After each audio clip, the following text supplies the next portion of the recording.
Good morning, everyone, and welcome to another edition of Herbie's Community Cooking Corner for March 19th, 2024.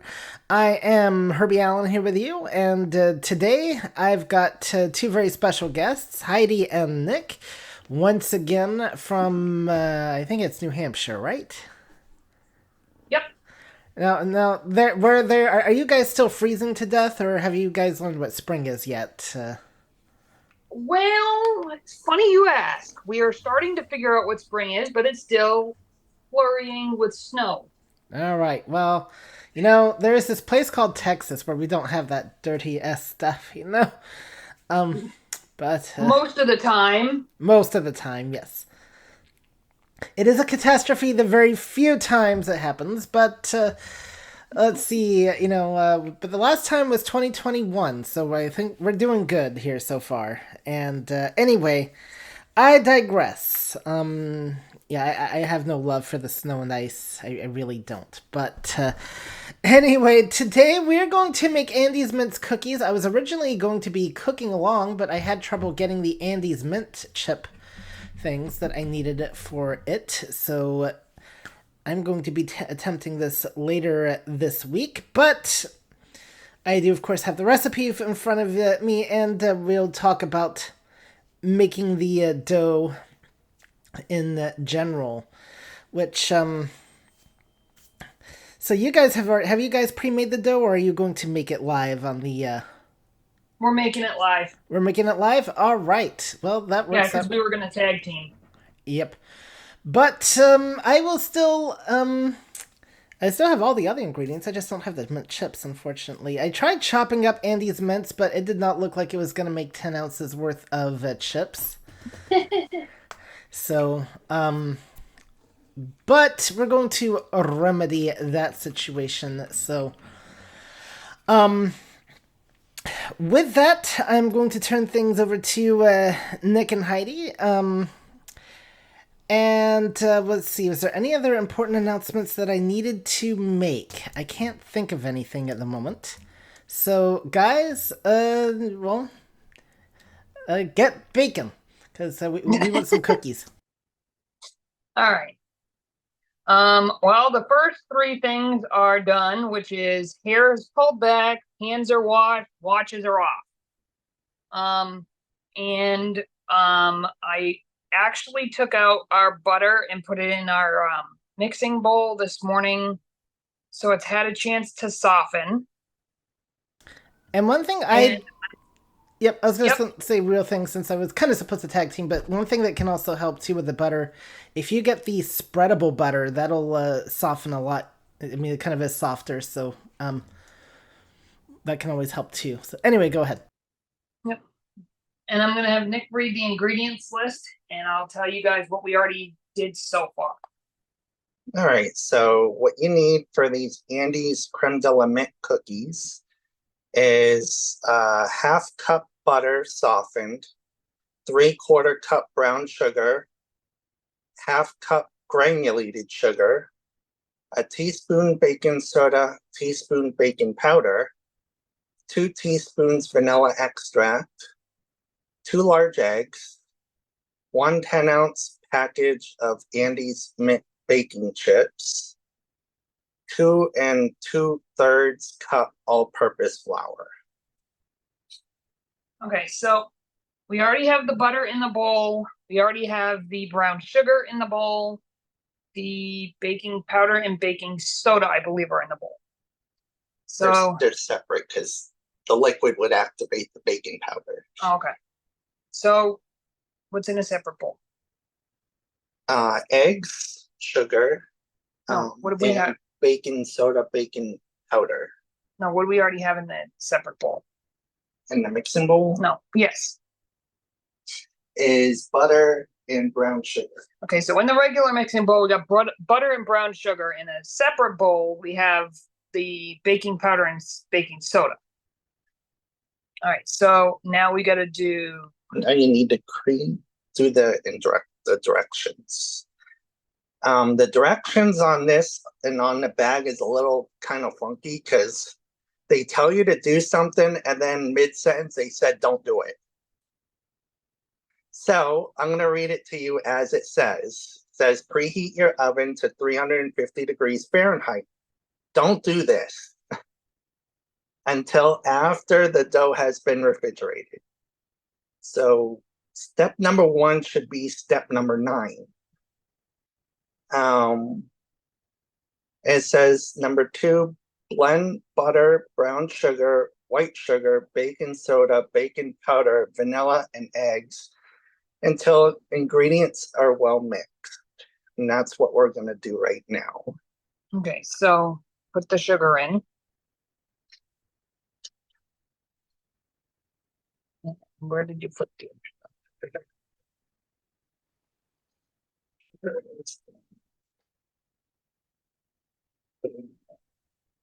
Baking soda, baking powder when it's mixed.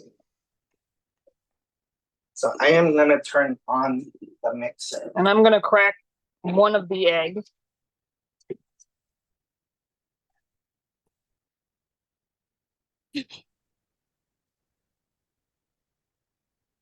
And as soon as I can find my mic, I was just going to briefly say that's one of the tricky things with recipe reading is sometimes having to look at the entire thing before knowing what to do.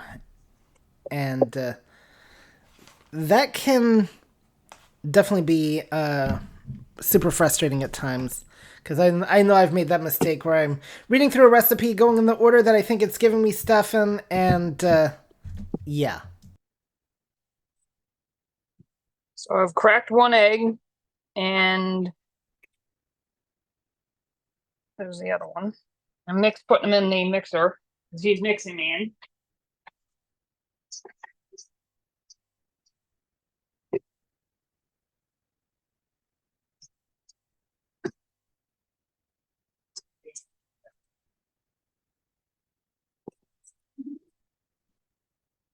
Grab the vanilla.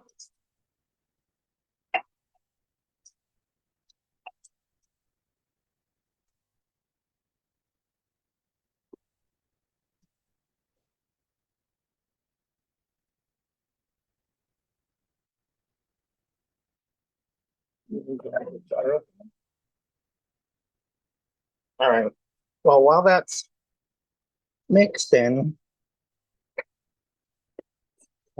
it says after everything's all mixed, you add the Andy's baking chips and continue to mix.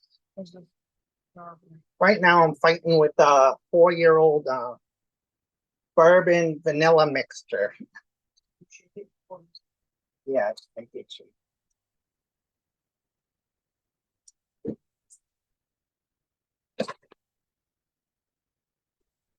There we go. Nothing like cracking open a jar of vanilla.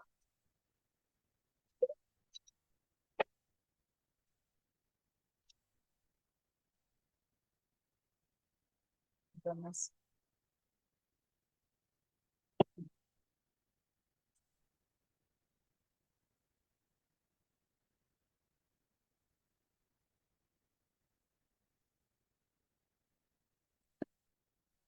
Goodness.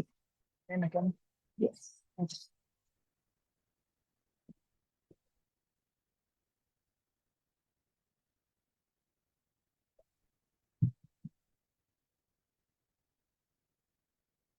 And it smells horrible over here, by the way. Yummy, yummy vanilla.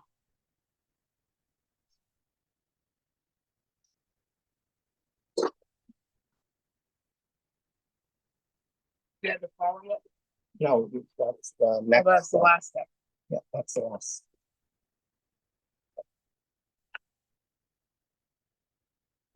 Now I am going to add the chips. No, you've got to continue them. Well, I know, but you can't stop it. Put them in. What? Okay.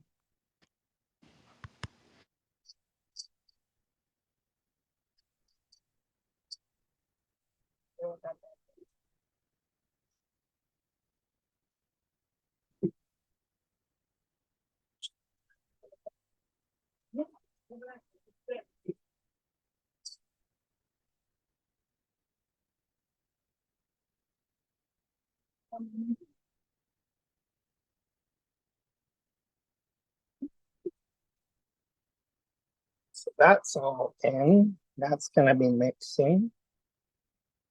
Now, the last step is to add the 2 2/3 cup all-purpose flour. Slowly. You add it in all at once, and you'll find out the hard way not to do that.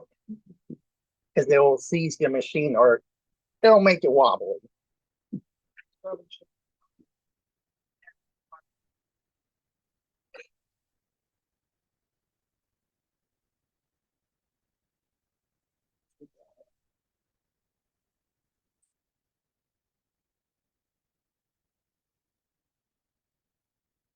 And it smells vanilla and minty right now. I believe we got a low, very, very loose dough right now. And by the way, I just wanted to let you know that there is a little thing you can do too. If you can't find the Andes baking chip, you can always use regular chocolate chips and just add a little bit of creme de la menthe. It pretty much come out the same way. Or mint extract, I would think too.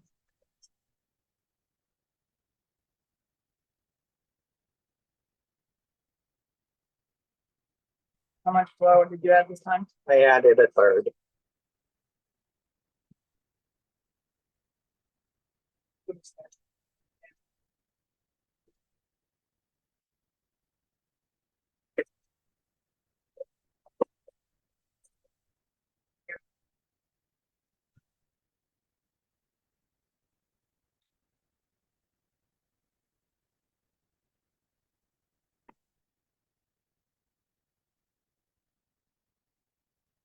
Added another third.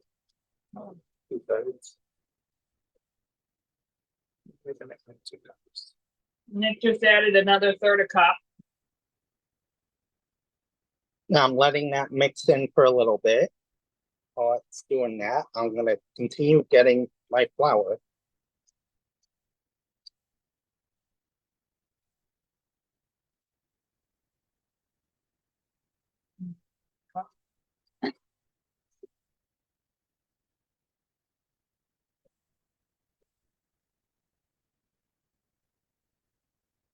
Just added another half a cup, and it's starting to work a little bit now.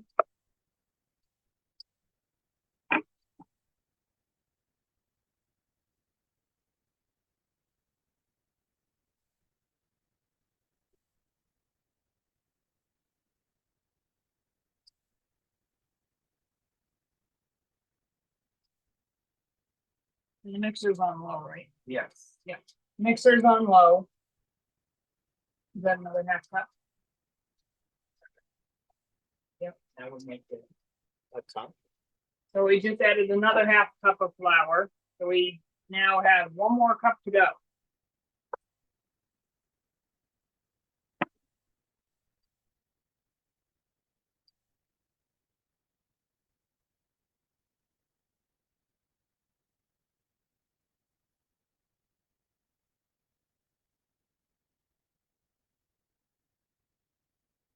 Another half cup went in. And it's really starting to work now. We have the paddle attachment on the mixer. Johnson, I think we should probably get that.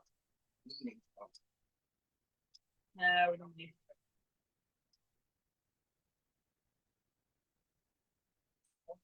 it. And he just added the last half a cup of flour.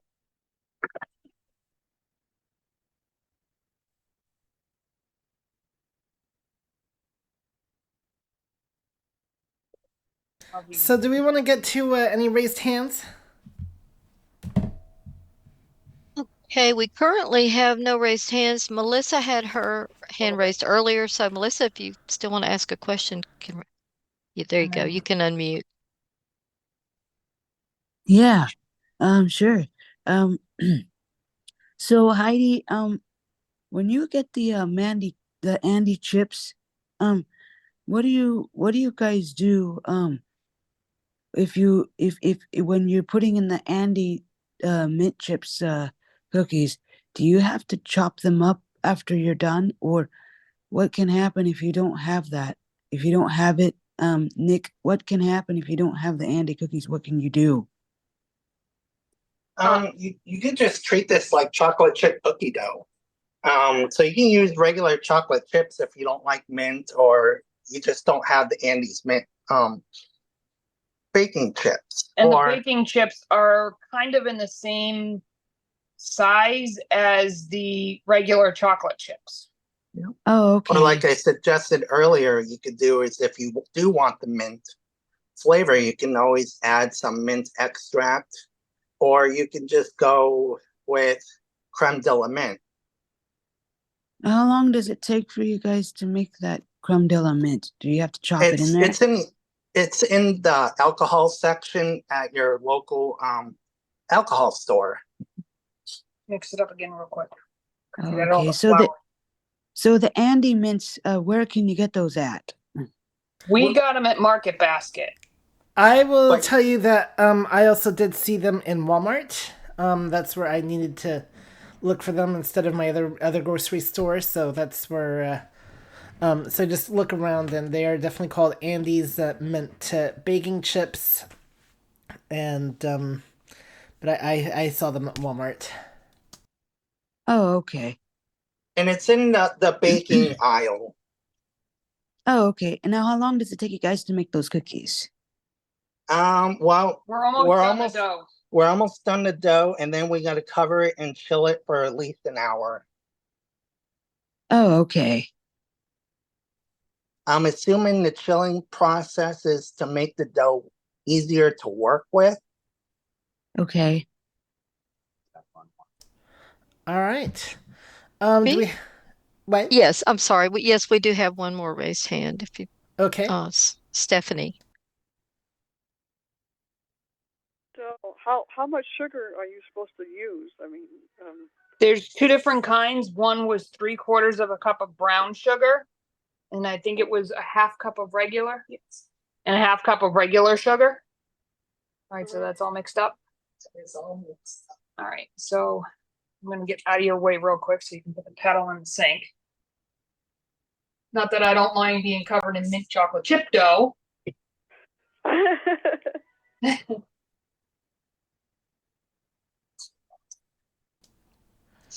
All right. And let's go over to Clubhouse, where I understand we have Janesa on stage.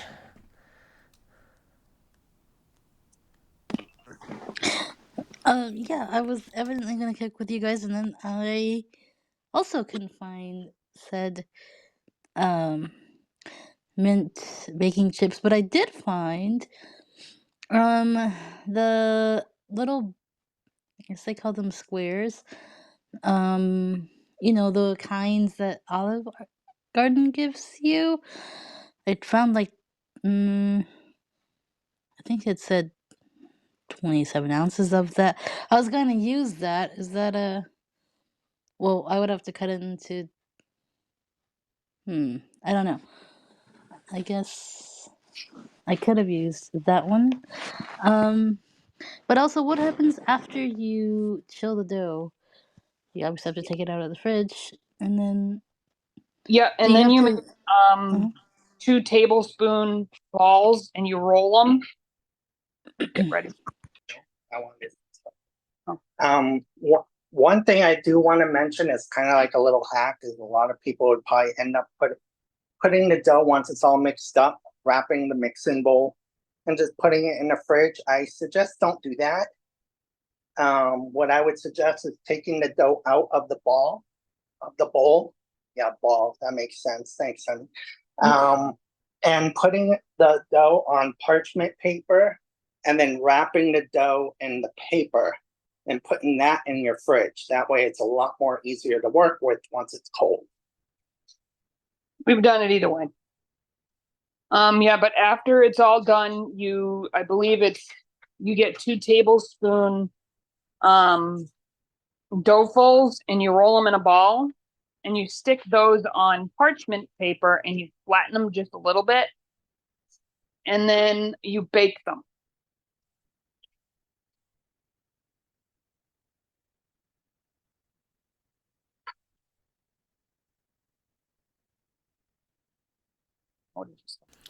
All right. Do we have any more questions? Ibrahim is next. Hi. So do they spread a lot in the oven?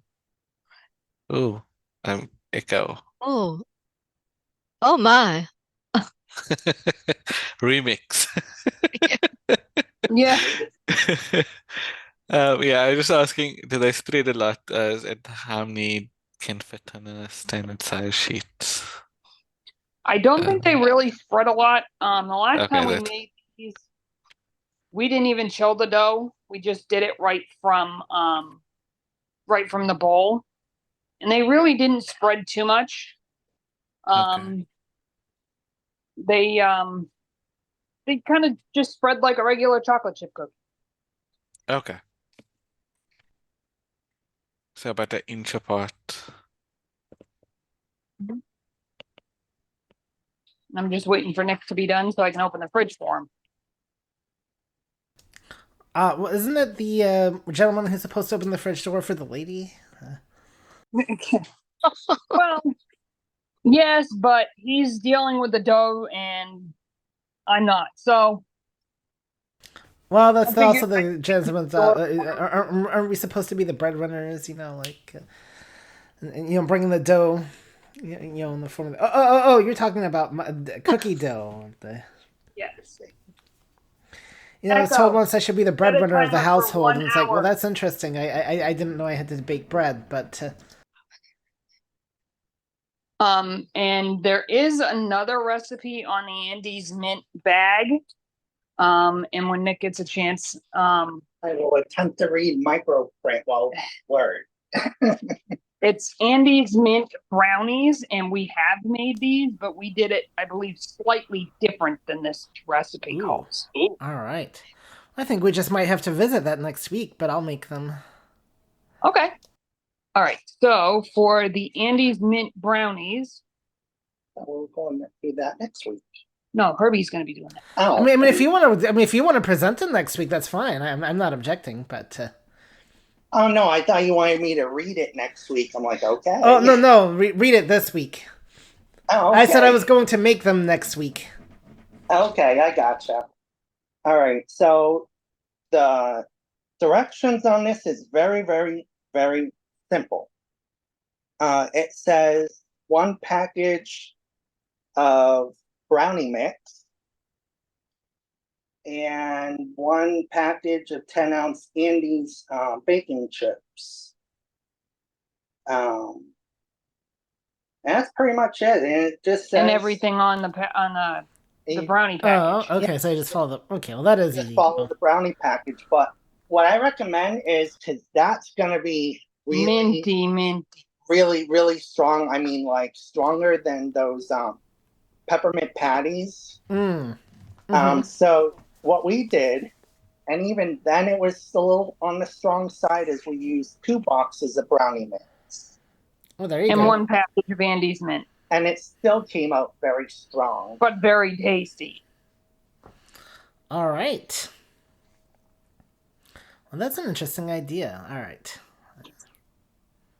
But yeah, so those are the 2 recipes actually on the Andes mint bag. And considering the fact that the brownies were there, and when we bought the Andes baking chips, we made sure to buy 2 bags. And the second one was originally supposed to be for ice cream toppings for us, but we saw this other one and we're like, we got to try this. So that they came out really, really good.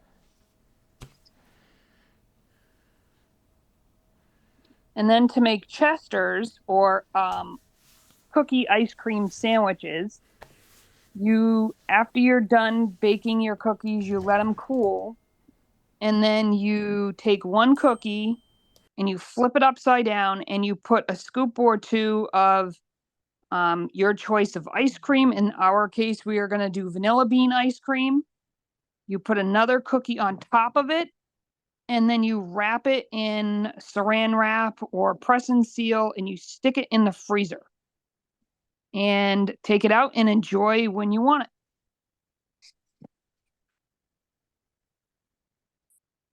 All right.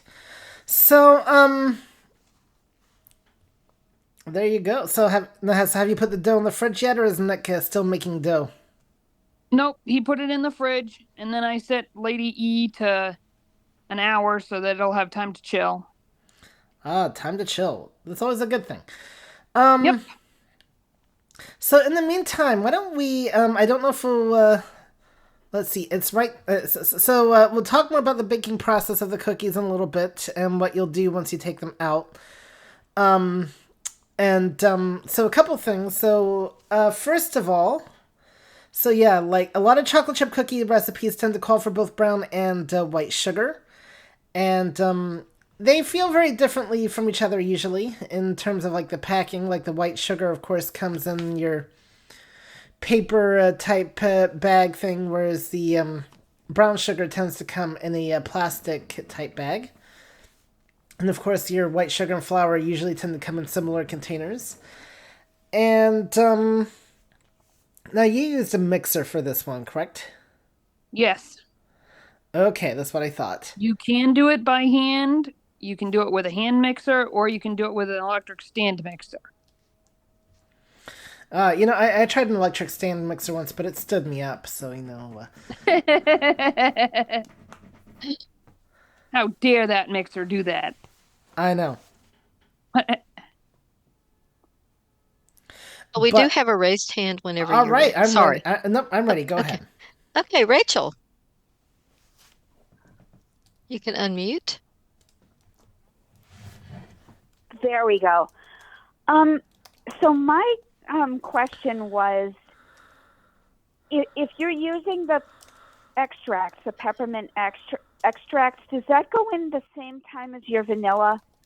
I would Is think that so, when you yes. would add it? Yes. Okay, and can you also use the peppermint M&Ms? I see they have those. I can't see why you wouldn't in place of the Andes mints. It would just come out to be M&M cookies. M&M mint cookie, yeah. Instead of Andes. Or mints. M&M mint brownie. Yep. I'll have to try that.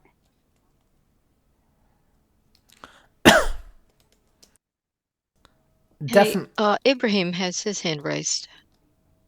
So Herbie, the stand mixer stood you up, or did it give you mixed signals? Oh my God, I can't speak to that. Mixed messages.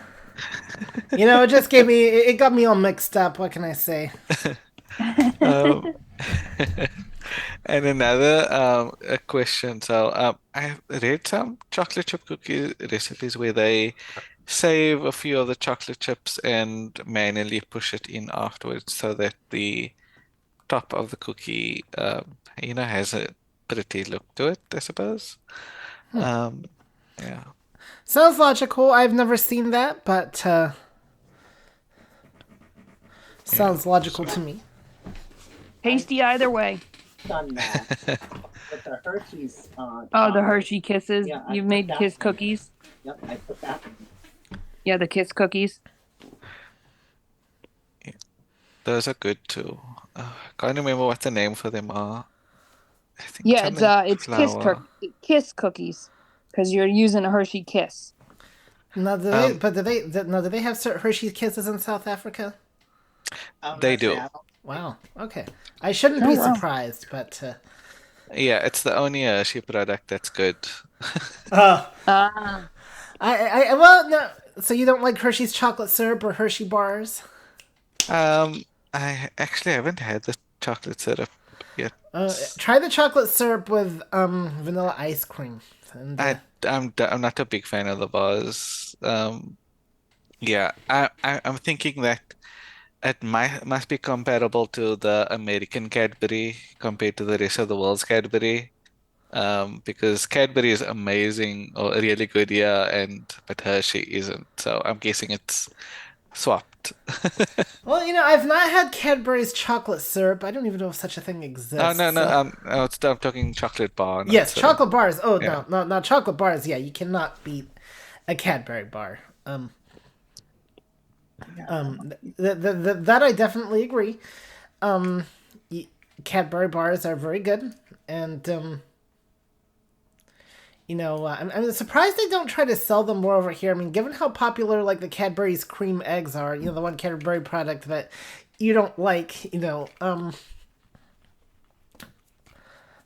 I honestly wonder, I can't help but wonder if they do much better here, and I actually did get to visit Cadbury World once a long time ago, back in 1990. Yeah, it was 94, so in the UK. So, I actually had too much chocolate that day, but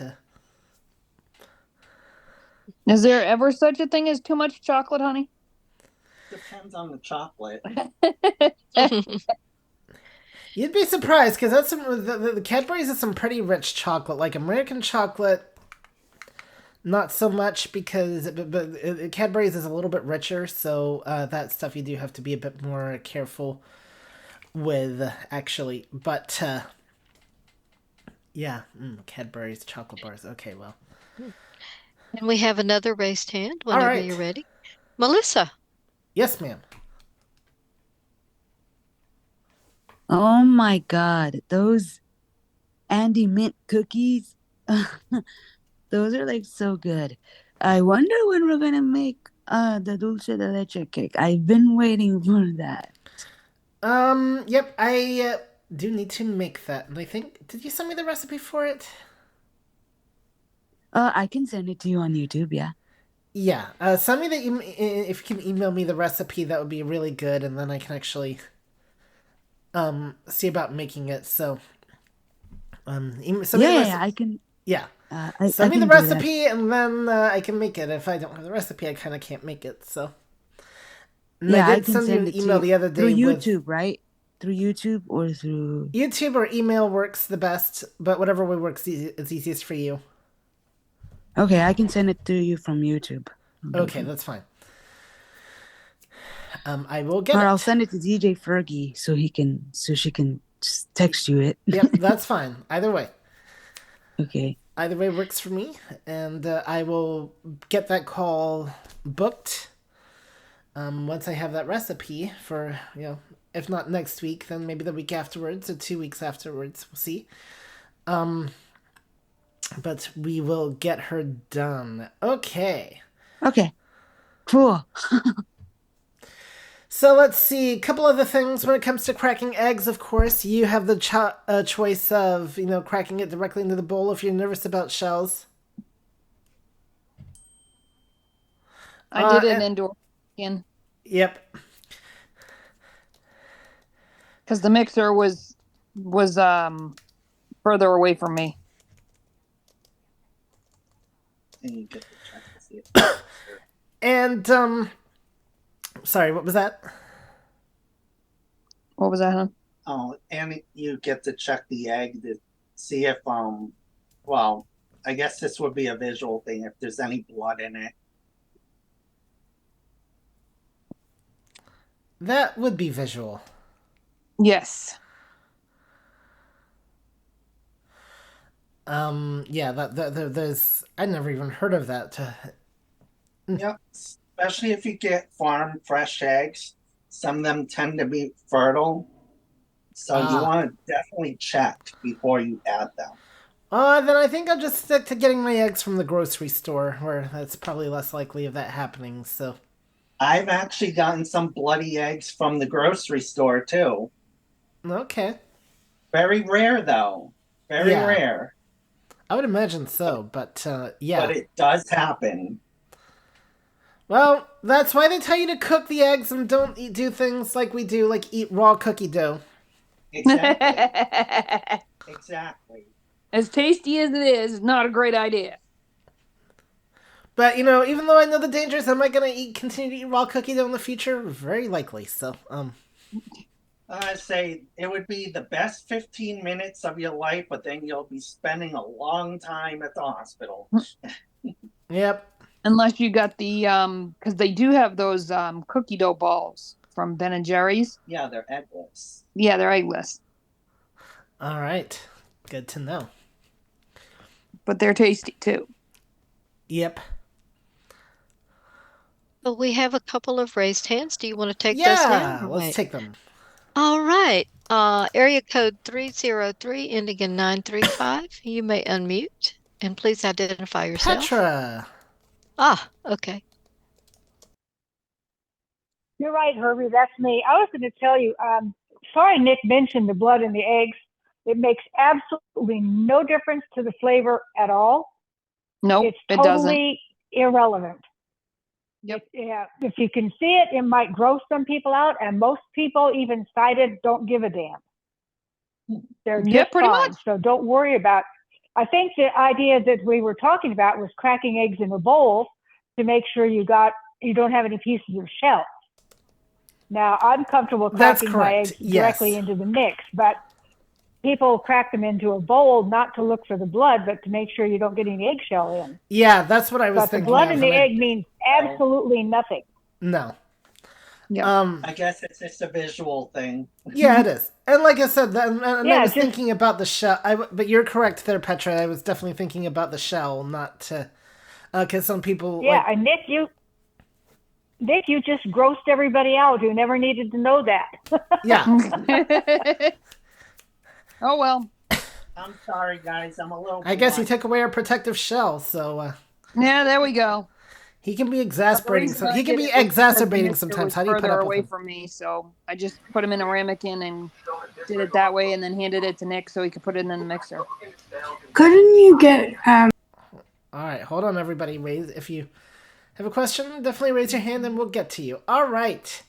Thank you for that, Petra. And I always knew why you were one of my favorite people. Well, everybody's my favorite. So, anyway, who else have we got? We have Jill. Jill. All right. Hello. My question is about the extract because sometimes, like, if it calls for vanilla, like 2 teaspoons of vanilla, and then if I wanted to substitute for like almond extract or mint, then I'll just, swap it out the same measurement. But do you think I should be still adding in like some vanilla with, like, say I were to use almond extract? I would do half and half. You would still keep, well, your vanilla sounds amazing. So if I had your vanilla, I would definitely be adding it. But Because I know just for there the, are some recipes that we've done that have called for both vanilla Mhm. and almond extract. oh, okay. So then I should be using a little of both. You can, yeah. You probably Mhm. can use, if it's 2 teaspoons of vanilla and you want to add some almond, you could probably do 1 teaspoon of vanilla and 1 teaspoon of almond, and that should be fine. Oh, okay. Yeah. So kind of balance it out. Mm-hmm. Yep. Okay. Thank you. All right. Okay, we have another raised hand. All right. Ibrahim. Again? I mean, welcome back, Ibrahim. Yeah. So I know almond extract is really, really strong. Actually, vanilla, I think, is one of the only extracts that you can use more than a teaspoon. So normally with almond extract, it's like a quarter teaspoon that you can Yeah. add to a recipe. And then with regards to peppermint extract, I've heard that peppermint oil is better to use. Like a peppermint essential oil. I wouldn't Because use it gives you essential because that's a different animal altogether. I would just use mint extract, which is it's a different process than essential oil. I'm not 100% sure it's a essential oil, but it's a peppermint oil, which they say gives you the cooling sort of effect where the extract doesn't give you that cooling effect. Like peppermint actually does. Yeah. That is all the raised hands in Zoom at this time. All right. So, so I don't know that we'll get to the baking during the live call. So just go ahead and give us an idea of how you're going to, remind us again what you're going to do once the cookie dough chills and all that good stuff. What you're going to do. Considering we don't have a 2 tablespoon, what we'll probably do is a rounded tablespoonful. And we'll do kind of the same thing. We'll do a rounded tablespoon and kind of roll it and then, put it on the parchment paper and push it down a little bit and bake them that way. And they bake for what? 8 to 10 minutes. And they bake for 8 to 10 minutes until they're light golden brown. And then you cool them on the pan for 2 minutes, then remove. Yep. And you cook them on parchment paper.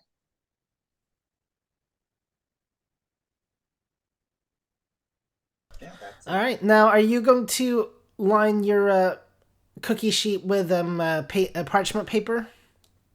Yes. Yep, that's some good stuff. Yeah, it is. The one thing I listened to Janene on is it using parchment paper. But what? Sorry, just want to let you know you have another raised hand. Oh, so. all right. Well, let's get to it. Hey, Elizabeth. Hi, two questions. One, do you put the cookie sheets on the top and the bottom racks and then turn them midway through baking? That's question number one. And question number two is, where do you get these mint chips? Are they really, I never heard of this brand. Are they in grocery stores all over the place, or do you have to special order them through Amazon? Or talk about that, please. Nope. The baking chips, we actually looked at Walmart. We could not find them in our Walmart up here. But Herbie said he's found them there. We actually got ours at Market Basket. And the way that we normally cook cookies is we'll put them on the baking sheet and we'll only do one sheet at a time. And Do you we'll do it put in the them... middle rack? Yes. Yeah, middle rack. Okay. Do you turn it halfway through the baking, or do you just leave it? We just leave it most of the time. We have an induction oven, so we don't really have to turn them. Well, your temperature is going to be different than if you've got an induction oven. Okay. So that's good to know. Okay. And for those of you who don't have parchment paper, you can always grease your cookie sheets. So greasing your cookie sheets is all right. Do you leave them on the cookie sheets once they've come out for a few minutes before you move them? Yep. For 2 minutes. For 2 minutes or yeah. until they're cool enough. Yeah, okay, that's what I thought. And then you use a spatula and put them on the racks. Okay. All right, just checking. I may have to duck out of here. It's not, you don't want to really know why, but that's good. Okay. Thanks And you much. can also use a silicone mat, baking mat. We do not have any silicone baking mats, and that's why we're using parchment. Yeah, I don't have any silicone baking mats or parchment paper, so I just butter my cookie sheets, but that's because I've got heavy bottom cookie sheets. By the way, folks, if you're going to buy cookie sheets, get good cookie sheets with heavy bottoms, get good stainless steel ones with edges, because your baking will be more even. It really is worth the trouble. Mm-hmm. All right. Very good. Ibrahim has his hand raised again. All right. I think I'm just going to let Ibrahim do the show, and I'll just take it out. One thing to note with the silicone baking mat, your cookies and things will spread a lot more. Interesting. That is good to know. I don't have a silicone baking mat. I do have a parchment paper, but if I want my cookies to spread... And no more raised hands at the moment. All right. And so then how long again do we bake the cookies for? 8 to 10 minutes. 8 to 10 minutes, all right. So... Or until golden brown. Until golden brown, of course. Well, that helps a lot. Yeah, bloody it eggs. doesn't I tell you, the people on this call. Anyway. Oh, did I say that out loud? No. So Heidi, you've got some summer things you'd like to make for us, don't you? Yes. I know everybody's been wanting us to do the mini cheeseburger cookies, and we think we've figured out a way to do that on the call without having to do a recording. And then we found another recipe that Nick and I definitely want to try, and it is no bake orange dreamsicle cheesecake. All right, but what exactly is a cheeseburger cookie? Is the cookie a cheeseburger flavor, or is it the shape of a cheeseburger? It's in the shape of a cheeseburger. It's using Nilla wafers for the buns. It's using thin mints for the burger. You make frosting in orange and yellow and in red, and that's for the cheese and the ketchup. And then for the lettuce, what you do is you get coconut, and then you put it into like a Ziploc bag, and you put some green food coloring in, and you shake it up to the color of lettuce, and then you put it out on a piece of parchment paper to let it dry. And so what you do is you take one of the, we'll get into this later, but you assemble it like you would a cheeseburger, and then there is an option for doing sesame seeds on top of your cookie, and then you just let them sit to adhere and enjoy. Oh boy. Okay, that definitely sounds interesting. I have to say. Yes. But all right, coconut instead of lettuce. Interesting. Okay, so we're gonna have that over the summer. And of course, if you have anything you'd like to have me make, or if you'd like to make it yourself, even better. As Melissa's going to get me that cake that I'll be making in a few weeks. We're also gonna do Andy's mince brownies, and then maybe we need to do real cheeseburgers or something like that on here. Actually, I was playing with a burger marinade the other day that turned out really good. So, that's an interesting idea. Actually, maybe we'll do burgers and brownies next week. I'm gonna have dinner with a dessert, so. So, Herbie, your temporary co-host, Ibrahim, has his hand raised. All right. Just joking. Don't need to raise your hand. Just start talking. You're a co-host now. So. The Rico facilitator. Yeah, Anyway. sorry. Yeah. Wrong term. Those cookies, the cheeseburger cookies sound good, but I wish you could incorporate a cream cheese icing in there. Then it would really be a mini cheeseburger. Then you could call it. Yeah. And then have you ever heard of tapping your tray of cookies straight out of the oven? Chocolate chip, or this would also work probably. Cookies straight out of the oven. And that creates a little flattens them a little, and then creates a crackly top and pulls the chocolate throughout the cookie, the melted chocolate. I want to know. I've heard a few recipes that does that as well, and But what I wonder too, of those cookies, is do fries go with that? Herbie, you are gonna laugh at this. I actually have a recipe that I got from Recipe Exchange that is French fries, but they use sugared cookie dough, and they bake them, and then you make ketchup with strawberry or raspberry jam and a little bit of water to thin it out. Oh boy! Well, see, there you go. Nice. You could also put churro, mix the churro dough. Oh, there you go. Churro pastry in like a tiny little funnel or piping bag. Why people? I've never understood to this day. Why people want to ruin fries with ketchup. That's never made sense to me. Ranch dressing, no, that's good with fries, but ketchup, barbecue sauce is good too. Yeah, that's okay. I like honey. I don't know. I just like honey on my French fries. Did he say honey? Yes, he did. Anyway, so I don't know him, just so you know, guys. I know I'm a little weird, but it's good. Sometimes we do. Sometimes he does sweet and sour sauce with chicken nuggets. Yeah, no, that is more common. That's acceptable. That you know.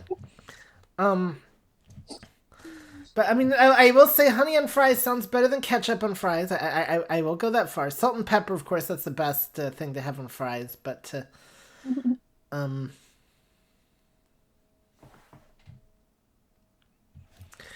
and let's see. So I don't think we're gonna use the full hour and a half today. So I think we're going to start winding things down just a little bit here. So next week for sure, I'll definitely do the brownies. I've never done actually on this call a brownie mix, so that'll be an interesting topic just because we'll be able to talk about how you can get your directions for the brownie mix if you do not have a pair of eyes readily available. So, I will tell you my tricks and tips for doing that, as I actually have several. And, so that'll actually be part of the fun with the call, and of course we'll deal with eggs. Never gonna think of them the same way now, but no. We're gonna deal with the eggs, and yeah, maybe I will make burgers or something to go along with the brownie. I'll decide on that a little bit later on because I know you all don't want dinner, you just want dessert, but I need Hey, lunch wouldn't be bad. No, so I think we were gonna do lunch as we're gonna have burgers and brownies next week because dealing with a brownie mix is only gonna take like 15 minutes, so it'll give me something to work with for the call and teach you all how to cook. As we're gonna have a fun burger marinade as well that I'm going to show you all how to make. So we're gonna have a kind of an inventive call next week, and then Any kind of food sounds fun to me. wait.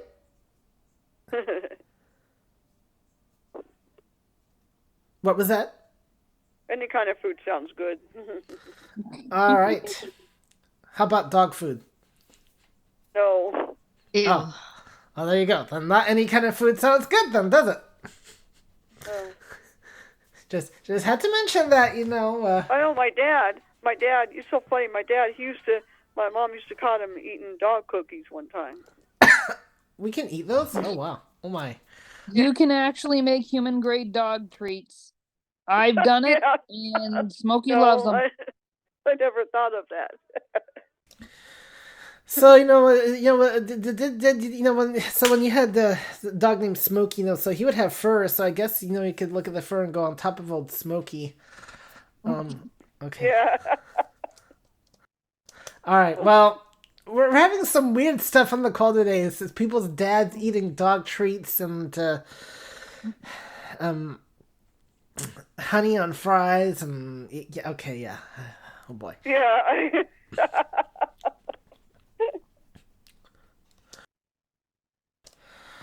All right, so that's what I got on tap for you next week, and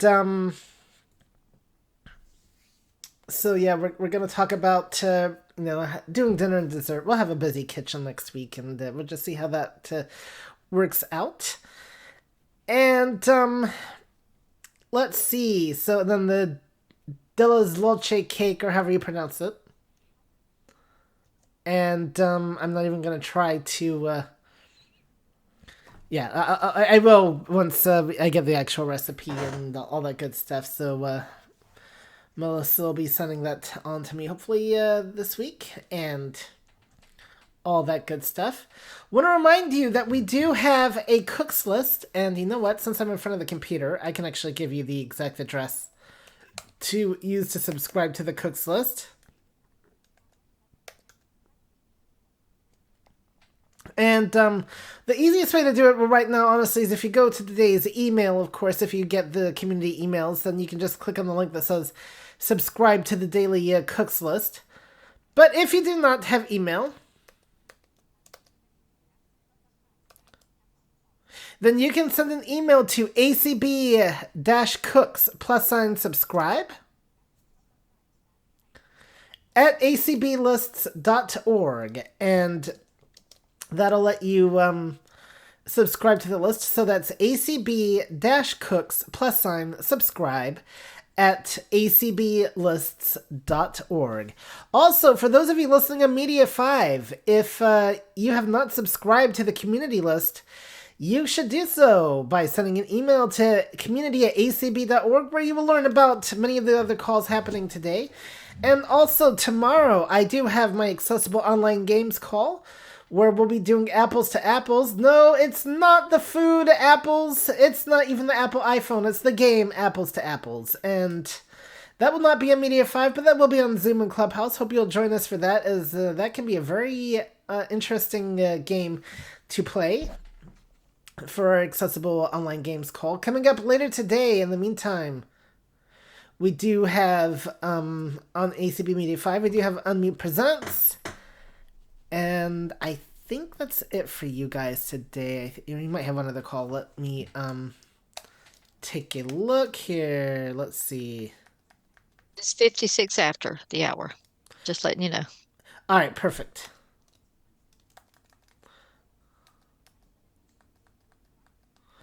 Yep, so that's all you get on Media 5 today. But meanwhile, in the ACB community, there's a lot of other calls happening. The ins and outs of sight loss, Braille.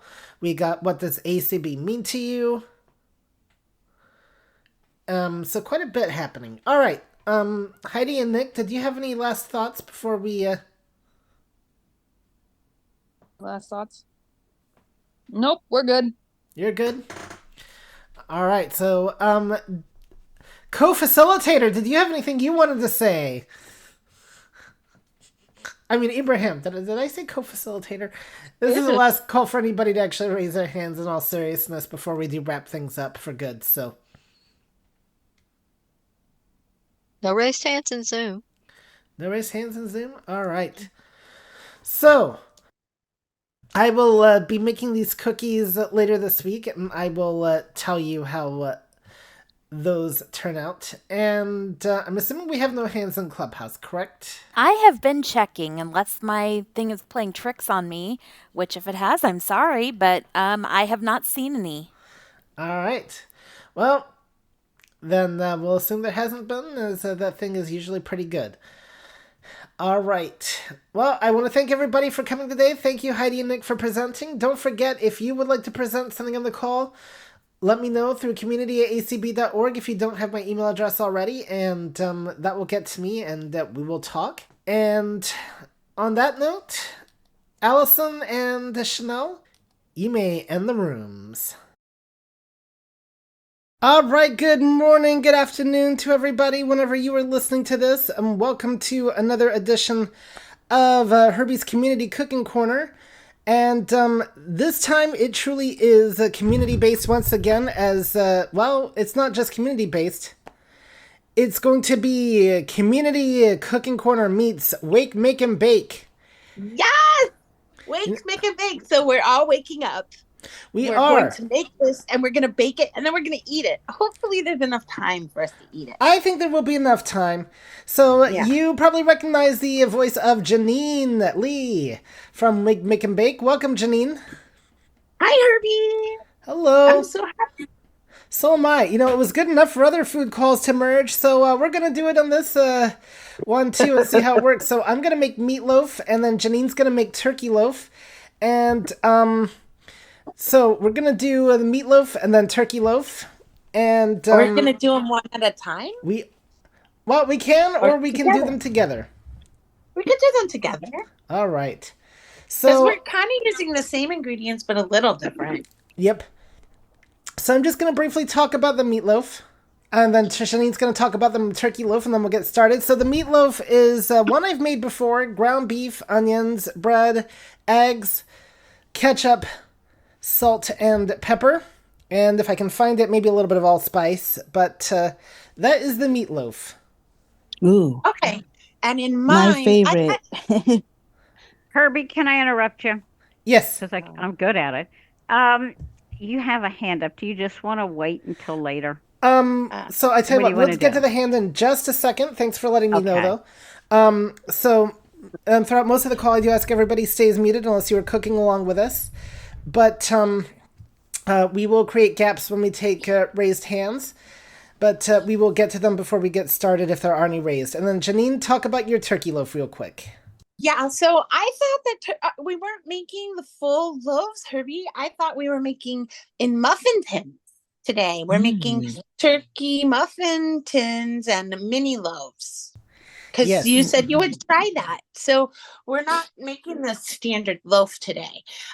This is the way that you can prepare your food and have mini meals and freeze them so you have them for later.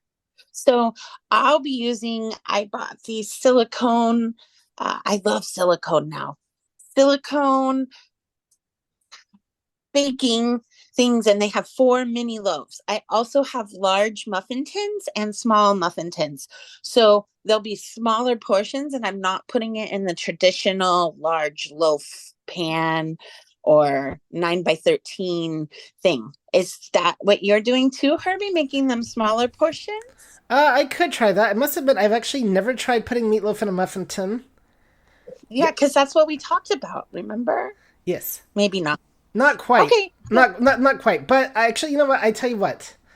I will talk about, though, how to store a regular loaf. Okay. So we can actually do that.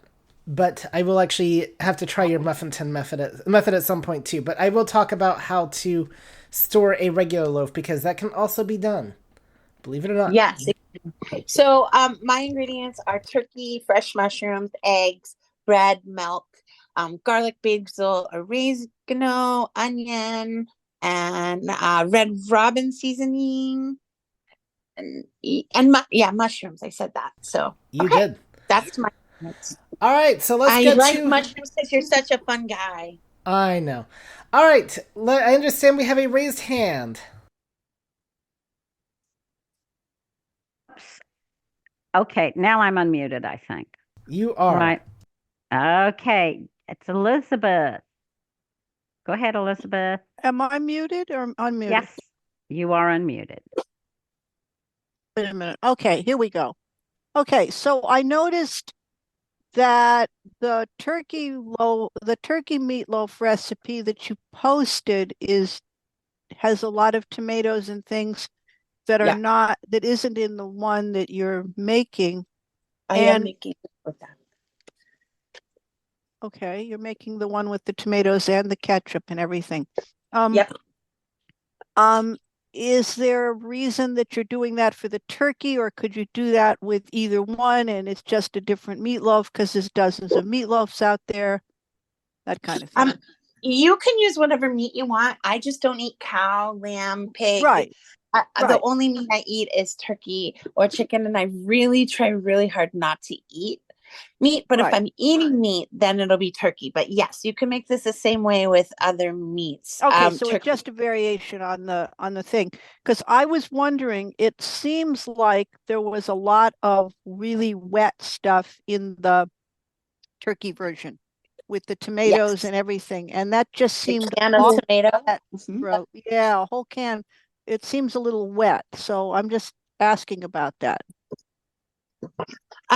It's really moist, actually. It keeps it moist, and the mushrooms, yes, they're wet too, but I chop them really small, or you could put them, sometimes I'll put them in the blender or the Cuisinart, but today I'm going to do it by hand. The mushrooms weren't what worried me. The tomatoes was what worried me, and I didn't know if it would hold its shape if it was that wet. Yes, it holds its shape when I make it bigger. Yeah, I usually make it bigger. Okay. I've started making them small, but yes, they do hold their shape. Okay, I'm with you. Thank you. That's a good explanation. Okay. Good. All right. Do we have any other raised hands? Yes, sir. I have 2. Melissa, go ahead. You are muted. I know you can do it, Melissa.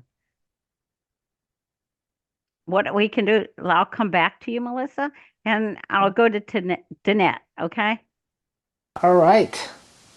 Go ahead, Danette. Am I unmuted? Now lower. Yep. Yes. Okay. So have you used a meatloaf pan It's a loaf pan that comes in two pieces, and the piece that goes inside has holes in it, so the greasy stuff stays in the bottom pan. Have you used a meatloaf pan? I have. Have you, Herbie? And do you like it? I have not. Those sound cool. I don't like it. You do You don't not? like it? I do not like it because the meatloaf pan, it's like, yeah, it's okay, but it's. I found when I picked it up to drain stuff, because my stuff is liquidy, and I don't know. I just found I don't like those. I've tried, and we have, because the Holly has had that. It might work better for my meatloaf than for yours. Yeah. Because yours has a lot more wet stuff, and there's a lot more that you don't want drained. Plus, you're using turkey, which wouldn't generate the grease that the meat does. Right. Herbie, have you seen one? Have you used one? I have not actually. And I might look into that along with that pasta pot that people were talking about. So. Okay. All right, let's go back to Melissa. Okay, I've sent her some. She's still muted. You're on your computer. Yep, now we hear you. Perfect. Okay. Now we gotcha. I'm actually on my phone. There you yes. are. Well, the computer lied. No, she's on her mobile. She's on the iPhone app, not the. Oh, okay. Yes, but Anyway, I said the computer said you were on your computer. The computer won't tell you that. Anyway, go ahead, Melissa. So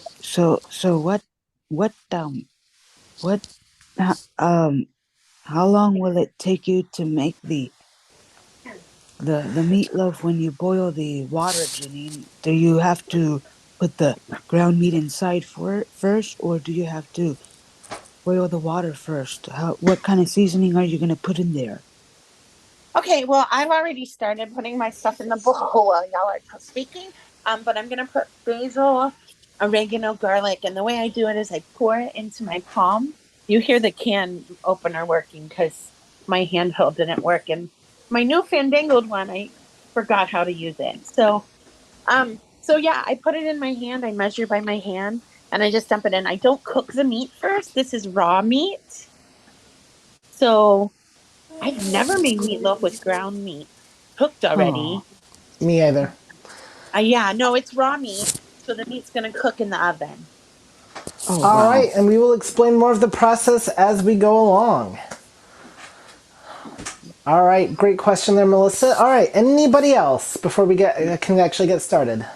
Oh, no, sir. I'm double checking. All right. So now we're going to get started. We will create gaps for you. You can have your hands raised, but just know we're not going to call on you right this second. But we're going to get started. So I'm going to briefly just start with the ground beef. So first of all, I'm going to, as a precaution, just wash my hands. We're dealing with raw meat after all. So we want to do that. And your hand washing is very loud, my friend.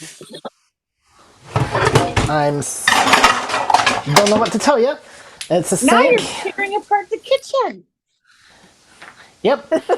It's okay. All right. So next, we're going to actually get the ground beef. I have 2 1-pound packages of ground beef. It is you can use the whatever 80%, 85%, 90%. I find that 80 is a good mix. It's not too greasy and it's not too lean to where like there's no flavor with the meatloaf. So that's the one I prefer. And I bought a 2-pound package from Sam's Club, BJ's, Costco. I bought the big 2-pound. Yep. So first I'm just going to, I do find that if I lightly grease the pan with a little bit of Pam, it does help. Just need a little bit here. Keeps things from sticking. And now the ground beef, of course, you can tell it's ground beef through the packaging just by how it feels. Really? Yes. How can you tell the difference between turkey and ground beef? Well, I guess actually you can. Oh, yep. Wow. They are actually in completely different. The ground turkey I've seen is in more of a plastic type packaging. Oh yes, and yours is styrofoam with Yes. saran wrap. Yes. Yep. So that's how, if you have ground beef and ground turkey in your kitchen, that is how you can tell a difference just by feel. Yes. So there, I'm teaching Janene stuff here too, guys. Ick. I just put my finger in the tomato sauce can that I'm going to put on top. I'm sorry. Well, make sure your finger, I hope your finger is still attached to your hand, or that, you didn't actually. So anyway, I'm going to use my hand just to pierce the plastic of the ground beef at the top, and I'm holding it over the pan. And we're just going to flip the tray thing over. Yep. Put the tray in the garbage. And the other thing I've done is Walmart now has these 4-pound ground beef things that I can use. Mr. Herbie, Yes. can I stop you? You're putting your tray, your pan, your styrofoam in the garbage. I was just keeping that for your garbage bucket, like for your eggs and anything else you need to put in that. Like if you have to open any new spices or things of that nature, you could keep it so you have somewhere to put your garbage until you're done with all your ingredients. These styrofoam trays are itty bitty. They would not work as a garbage holder. Your turkey one might, but not the ground beef ones. Oh, okay. So, yeah, these are just itty bitty trays. Okay. I have not used ground beef for like years, dude. I forgot. That's okay. All right, and now the next one is open and put in the thing. I'm now going to kind of merge them all together and put that in the garbage. And I'm going to wash up again with my loud hand washing, but I can't help how my faucet sounds. So that's just, while he's doing that, Bruce Hornsby said it once, that's just the way it is. And some things will never change. But, and he did, to be fair though, he did say, don't you believe them? So, alright. If you're not versed in your 80s music, you won't know what I'm talking about. Anyway. Well, Herbie, I did all the same things you did. I dumped my turkey in. I opened my eggs. I put basil, oregano, and garlic. I opened the can of tomatoes. Now I have a bowl. My bowls have chefs on them, and I'm going to pour milk in it and soak bread and then pull the bread apart and put it in the milk. All right. Well, you can while you're also doing use breadcrumbs or oatmeal. Okay, yes, indeed. You can use breadcrumbs. I'm going to use hamburger buns because I find that they give a really good texture. So I got the large hamburger buns. Wow. And what? Well, then you could put your meatloaf on them after, I guess. Yeah, you could, but right now we're putting the buns in the meatloaf, so I just need 2 buns for this. And do you soak them in milk? Nope, we actually do not. Oh. What we do is we just tear them by hand. You can use a food processor, and it will definitely give it a little bit more of a crunch, but I'm going for a bit more of a softer bread feel. And that's what really helps because we want the stuff to absorb into the bread. So I'm just using my hands to tear it, and then we're kind of mixing it all in the meat. Okay. Why, Miss? Yes. Yes. What do you want to ask your assistant? Why do we put milk on the bread?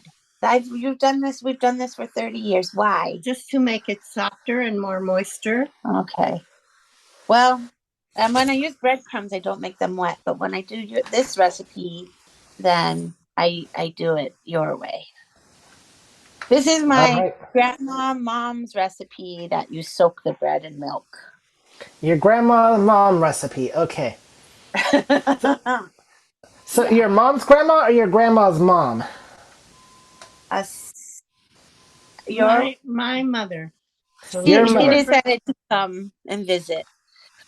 Okay, so if it's her mother's, so if it's her mother, then Janene, you just call that your grandma.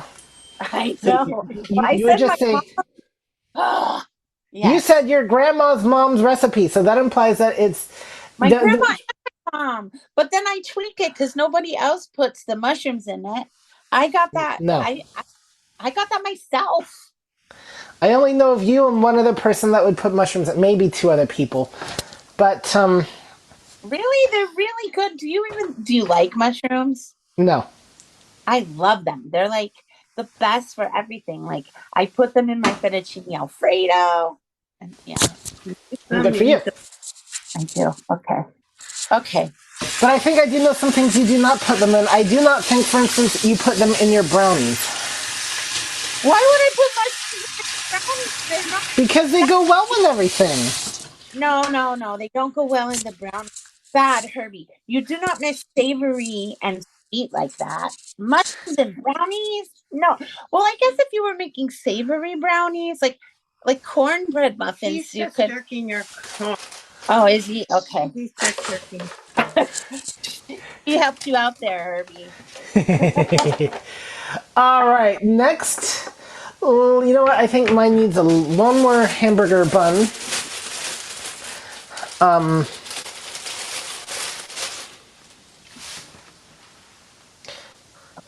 And then we're going to add in the onions. Do we have any questions so far? Yes, you do. Abraham. I was wondering when we'd hear from you. Hey, so I was gonna say Herbie didn't make his usual joke, saying that it depends on what type of mushrooms you're gonna put in the his meatloaf. Yes. Anyway, so can you use cracker crumbs or broken up crackers? You could use cracker crumbs. I've seen a meatloaf once with crackers. Yeah. It did not hold up well. I will just say myself that it didn't. The one meatloaf I saw, and I don't know if the person who actually made it is on here or not. But My friend, yep. how you doing? Good. Okay, All right, got maintenance going on in the bathroom, not the kitchen. So, yep, the shower is not in. All right. This is All right. I'm So, looking for a small square little box that has icing in it and Red Robin. That's what I'm looking for. all right. So yeah, the cracker crumbs don't seem to help it hold up well. Oatmeal, I think, would be better than cracker crumbs myself. So one way you can make it easy if you don't want to mess with all the stuff that Herbie and I are using and making is you can just put a cup or a cup and a half of, if you're making only 1 pound, but if it's 2 pounds, do a cup per pound. But you can use oatmeal and then you can use a can of salsa. And then that would help as well. Then you don't have to do all this seasoning and all this stuff. It's kind of easy. And you can microwave that one. But I'm not microwave. I had another question about the Red Robin seasoning. What is that? Okay, so there's a restaurant called Red Robin, and it's kind of like Lowry's Allspice or seasoned salt. I just found I like that one a lot. So I have little packets from when I had delivery of it. So I was cleaning last night. I cleaned my kitchen. We cleaned the counter and I found the packets. So I'm like, oh, I'll just use the packets and not the bottle today. Okay, awesome. Thanks. So it's that's what it is. Yep, and it's very good too. All right, anybody else? Yes, sir. Danette. So do you toast the hamburger buns first before you put it in the meatloaf or the bread first? I don't. No. Nope, we do not. Hamburger buns go in to the bread to the mixture as is. You could toast them, I guess, if you wanted to make it a little bit crispier, but the bread's going to crisp up a little bit in the cooking anyway. Right. And are you using the top and the bottom of the hamburger buns? Yes. Yes. Okay. Thanks. I am. You're welcome. That sounds good to put it in the mix too. Yeah. And then do you put some on top of it too? No, but you can if you want. You definitely can. Thank you. You're welcome. All right, anybody else? Yes, sir. Steph, you're up. Steph. Go ahead and unmute. Give you a second and see what happens. If not, Sorry. there you go. Good morning, Herbie. It's Steph. Thanks for doing this. I just wanted to comment about the crackers. They really, really don't work. She knows from experience. Yeah, you We guys had were good a- sports, but really don't use crackers. Oatmeal or spread some form of bread is the best way to go. So please don't waste your money or time on that. Yep. Instead, do like parrots do. Put Polly on a cracker and you'll... Oh. Put some cheese. We could Whatever. put Holly on a cracker. Oh, there you go. Holly, want a Thank you. cracker? All right, you're No. welcome. Anybody else? No, sir. All right, so let's talk about the onions. Now, Janine will be horrified at this, but I don't care. I cheat because you can get a tub of minced onions. You can also get frozen, these are diced yellow onions. You can also get them frozen, already minced. And this saves a whole lot of time because you don't have to worry about peeling the onion, cutting it, all that type of stuff. The tub is resealable, so if you don't want to use all of it, you can actually just use as little as you want and put the rest back in for later. I'm going to use the entire tub of onions because I can. What? It's about a equivalent to one onion. Oh, okay. So I purchased, they have these at BJ's because BJ's is my superstore. I have BJ's and Sam's. These mushrooms are kind of slimy and I just bought them yesterday. Ew. Yeah, but I think they're okay. I think maybe because they're baby Bellas instead of the regular ones. So here's the thing. They have squeezy fresh garlic in a bottle. You squeeze it, and then there's squeezy minced onion. So you can squeeze it. So Okay, that's a bit... no, but that's fresh onions, Herbie. Oh, all right. Squeezed onion, I've never really liked the idea of. Same with squeezed garlic myself, but it does. The advantage with the squeeze or the chopped is you don't have to worry about getting out the cutting board, getting the onion cut, all that type of stuff. It does actually, and cry. So it really does save time. Now I realize, of course, if you're concerned about do they add anything to the onions, which as far as I know they don't, but what do I know? That maybe you don't want to stay away from them. And no, the only time I think I would actually use regular onions these days is if I actually wanted them in, like, say, the shape of rings or something like that, but otherwise, can just do the pre-chopped and get the exact same. I find if you do frozen one, Herbie, they're too wet. Yes. I can't use them in meat, but if I'm doing like a pasta, then that's okay when I'm making spaghetti sauce. Oh, that's good to know. Can you hear me? Nope. You can't? It's chopping. Nope. I should have talked to you about how to turn on your original sound first, which you can't do while already in a Zoom call. But, that's okay. Yeah, you've got to, I can show you how to do that next time. That's everything. There's one big mushroom here. Okay, you're good. Okay, so I have all my mushrooms, my bread. Make sure it works. My tomato, all my spices, everything, and now I'm gonna put my hands in and smush them. Yeah, make sure it works. Sorry, guys, I'm having two different conversations here. I'm gonna take off my rings first, though. I would highly suggest you take off your rings because meat likes to get stuck in the crevices of your stones. That would not be good.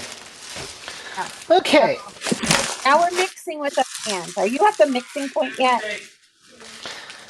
I'm kind of mixing and kneading as I go along, but At once. Okay. Yep. So, I could do it all at once if I wanted, but if I get things started so it's already sticking, then I find I have a little bit of an easier time. All right. Next up is the eggs. I just need 2 of them. And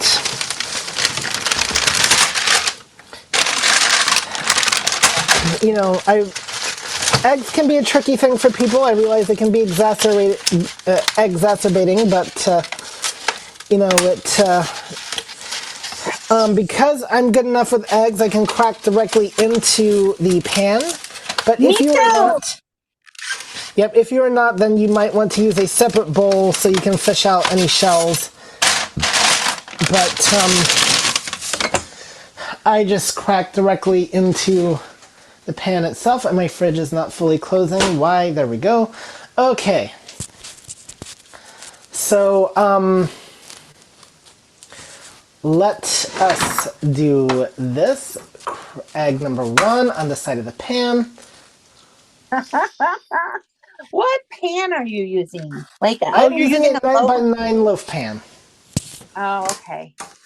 That's what. Yes, and I'm using a huge Tupperware bowl. It's huge. All right.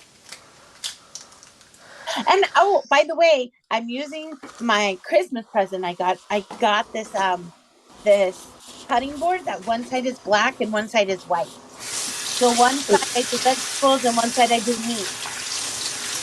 Ah. Well, that's great if you can see the color. Oh yeah. Well, I can't. Yeah. Well, But for those of us, you could feel the difference. You could put a bump dot on one side, Herbie, and yes. I could.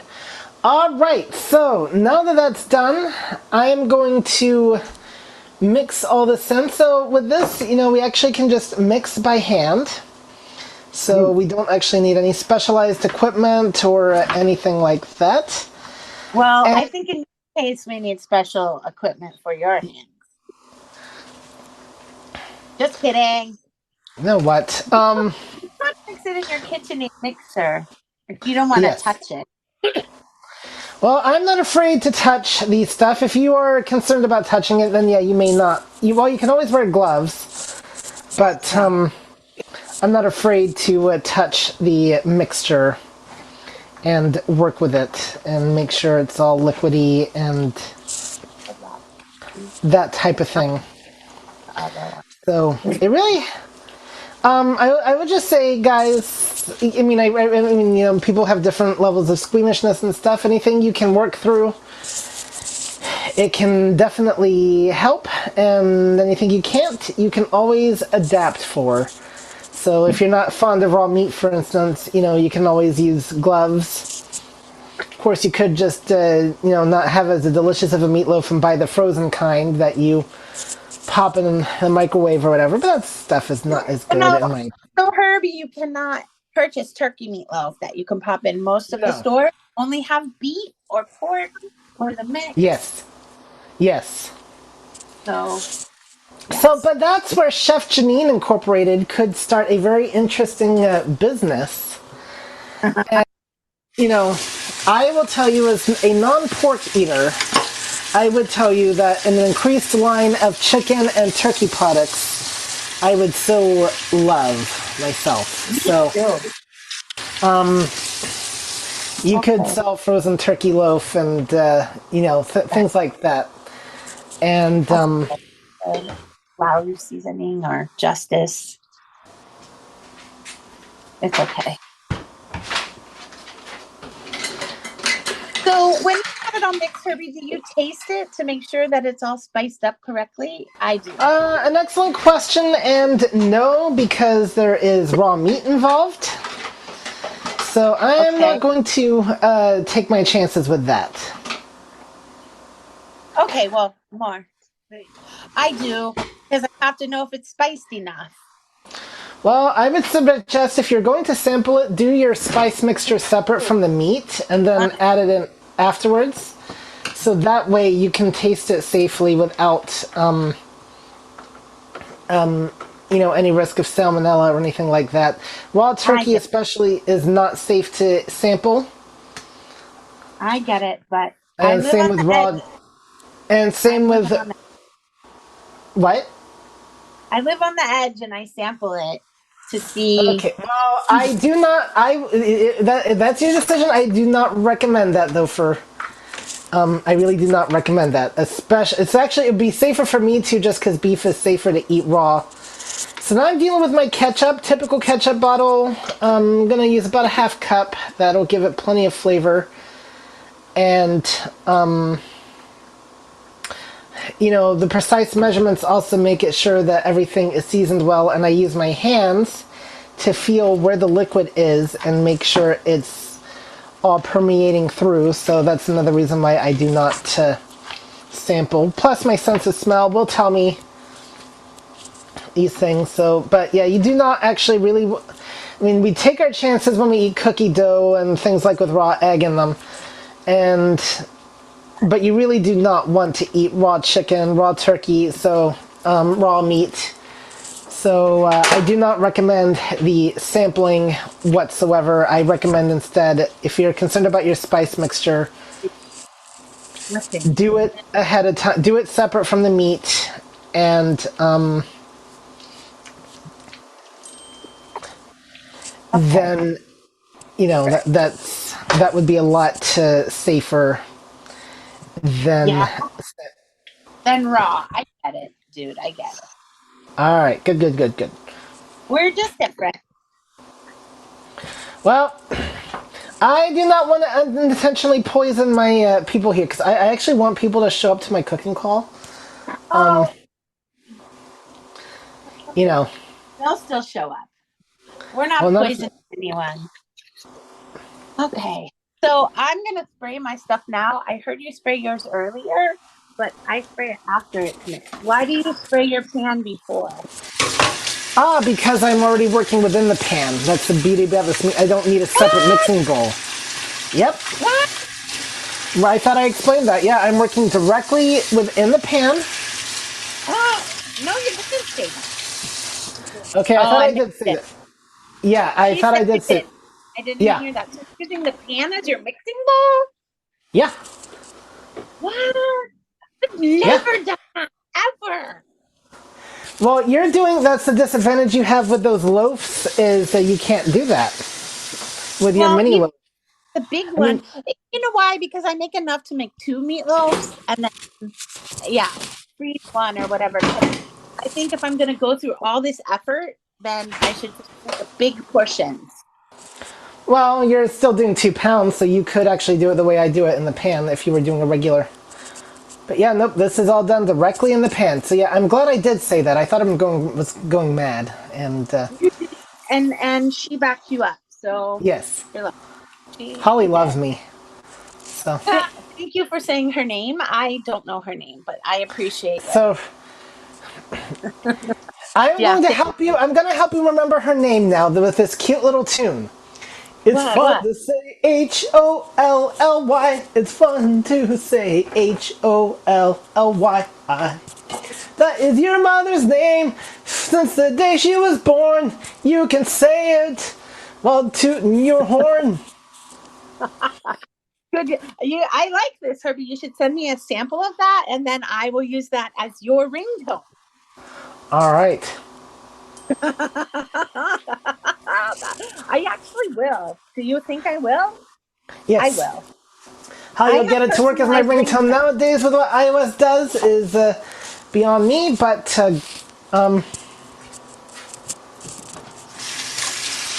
they seem to find ways to make it more and more difficult, but So here, I want to tell a tip about my thing while you're washing your hands and loud.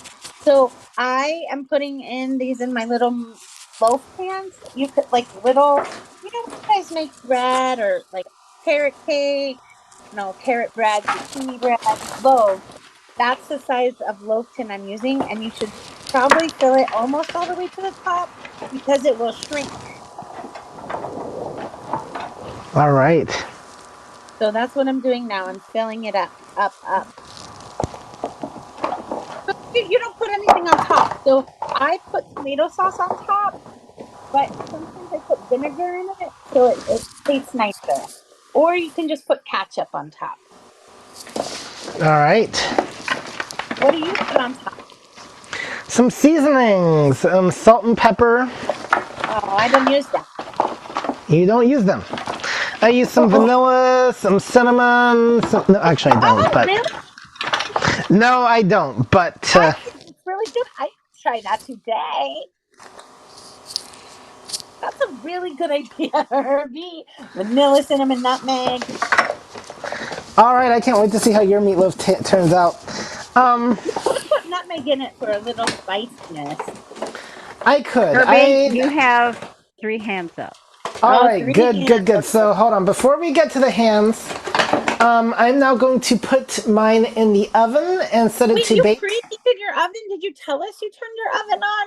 I thought I did. No, we were. I thought we were waiting, but okay. Well, if we want to eat before the call ends, I got to be ready to go. I did mine too. We're good. What time is it? I don't know, but hold on. Let me put this in the oven first. So I'm now going to. I don't mind standing in front of the oven and opening it. So yes, I'm facing the heat, and that's why I can put mine right here on the rack, and then close the lid. And hey, Google, set the timer for 14 minutes. Only 14 minutes? 40. Oh, 40. Yeah. It sounded like 14. I was going to be like, wow, Herbie, you're No. But it can sound like that. I enunciate for the thing so it can hear me clearly. All right, let's get to our raised hands. All right, you have 4 hands up, and Shanty, you're first. Wait 1 second before we do the hands. So I put them in my loaf pan, and then I have a mini loaf pan, whatever the size you make a normal loaf in. And I'm going to put them on the cookie sheet because they're on silicone things. So then I'm going to put mine in the oven as well. So go on. Hello, Janene and Herbie. Thank you for this wonderful call. I'm following along. But I was wondering, Herbie, do you put the full recipe on your YouTube channel? Or I'm a member of the Cooks list, and I haven't seen the recipes there. I just see the list of ingredients on the. I will put the full recipe on the YouTube on the cooks list later today. Oh, and cool. I do have I think I did post my older meatloaf call to YouTube. So I think that one is actually on there. But it was a very old cooking call from back in the day. So I think that one. Hey, I did a meatloaf too.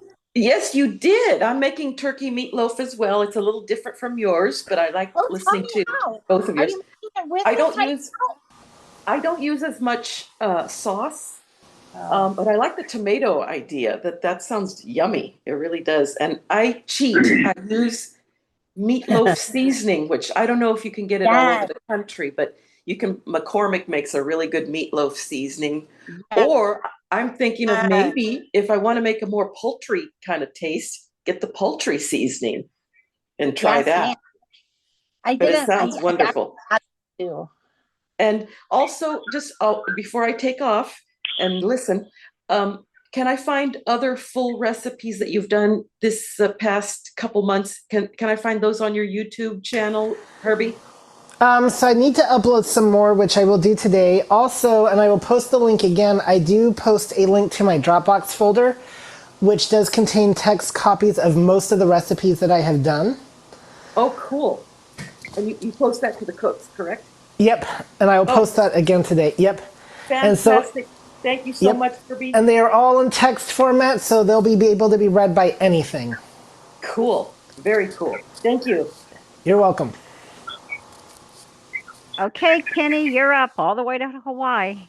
Aloha! Good morning, Herbie. I just popped in to say hello to Janene. Haven't heard her in a while. Your meatloaf recipe sounds great. Meatloaf is one of my favorite things. And I also mix my meatloaf in the pan that I'm going to cook it in. It saves a lot of cleanup that way.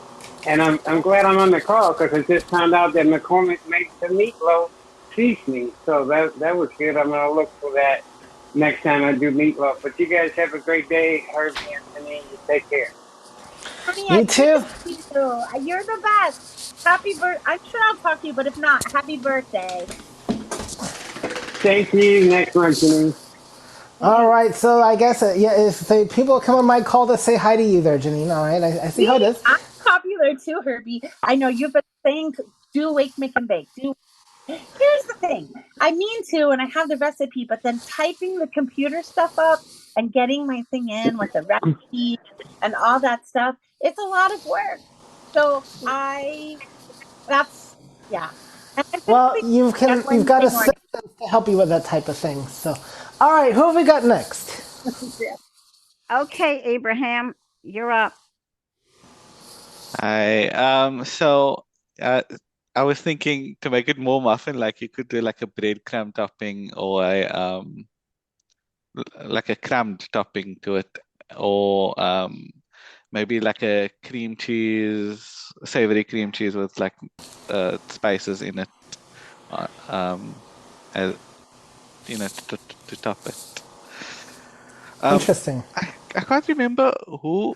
I think someone on the call mentioned the meatloaf in muffin tins with, I think, blue cheese. Yes, too. I did put So you're a little bit far away from your phone there, and you're breaking up there, Janine. okay, let me get. I can use blue cheese. You can use any cheese you want in your meatloaf as well. I just decided not to put cheese. So when I make hamburgers, I kind of make this the same way. I use the tomatoes and the mushrooms, and sometimes I put cheese, like different cheese for what they like. Like I like Gouda and Havarti and smoked cheddar and blue cheese, but other people don't. So when I make it for the D's in my life, I just use spices and I don't put as much vegetables in them. But I try to hide vegetables in there, and sometimes I'll put their favorite because David doesn't like very much spices, and Dan does. So you know. Well, that's what happens when you have multiple men in your life, I guess. Well, you have multiple men too.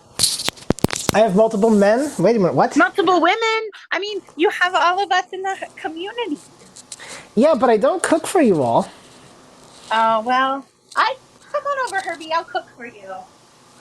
Okay. Oh well, now you're trying to include 3 men in your life. Oh boy, this could get really interesting. And I only cook for 1 woman, so you know. Oh no.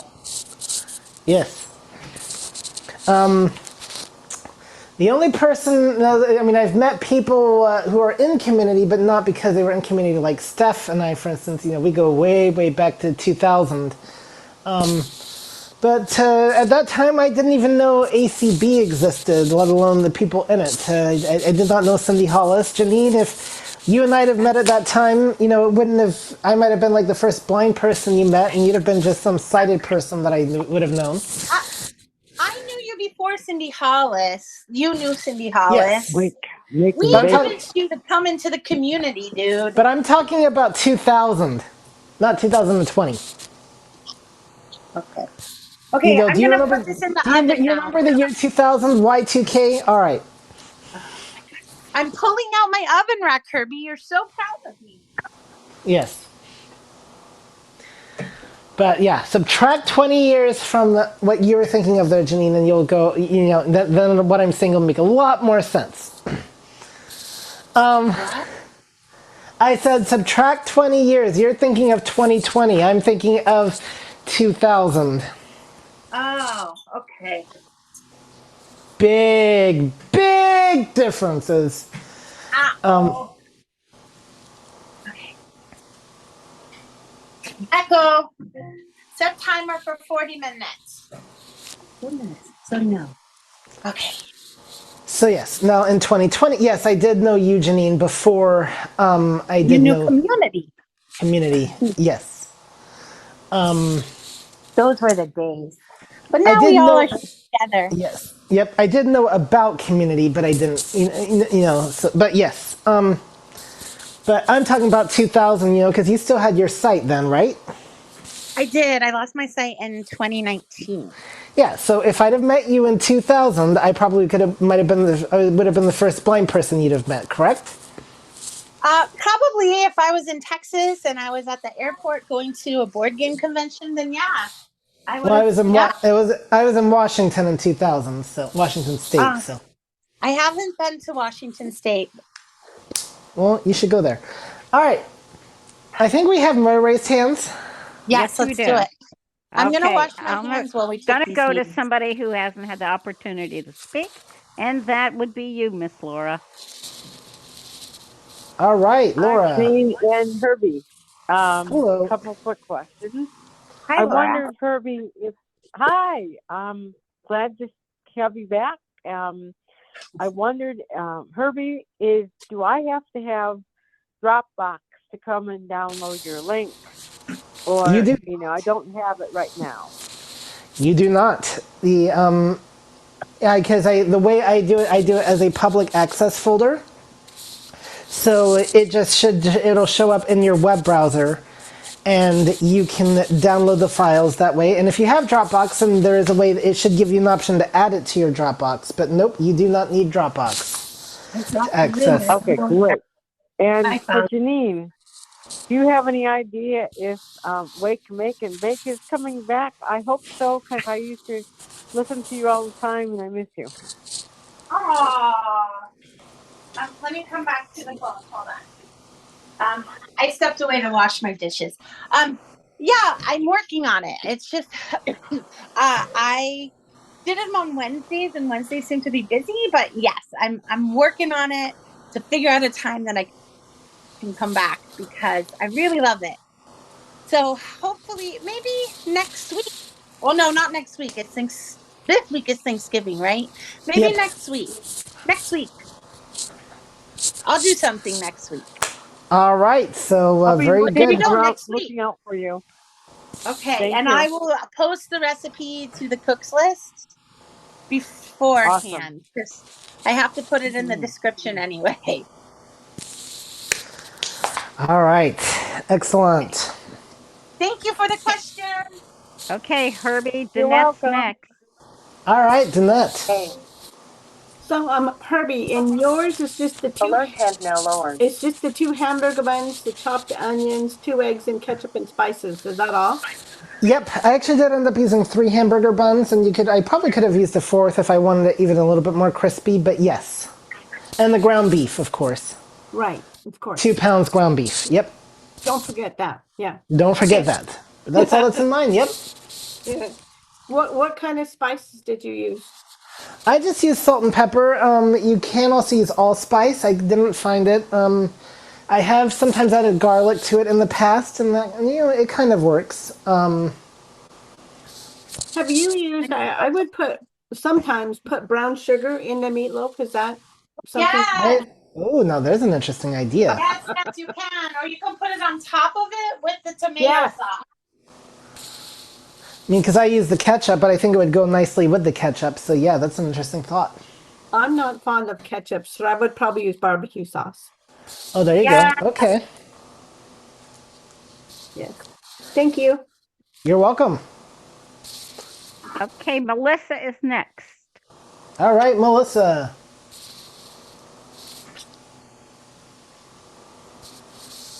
Okay, Herbie, you are making me hungry right now. The meatloaf, I want some.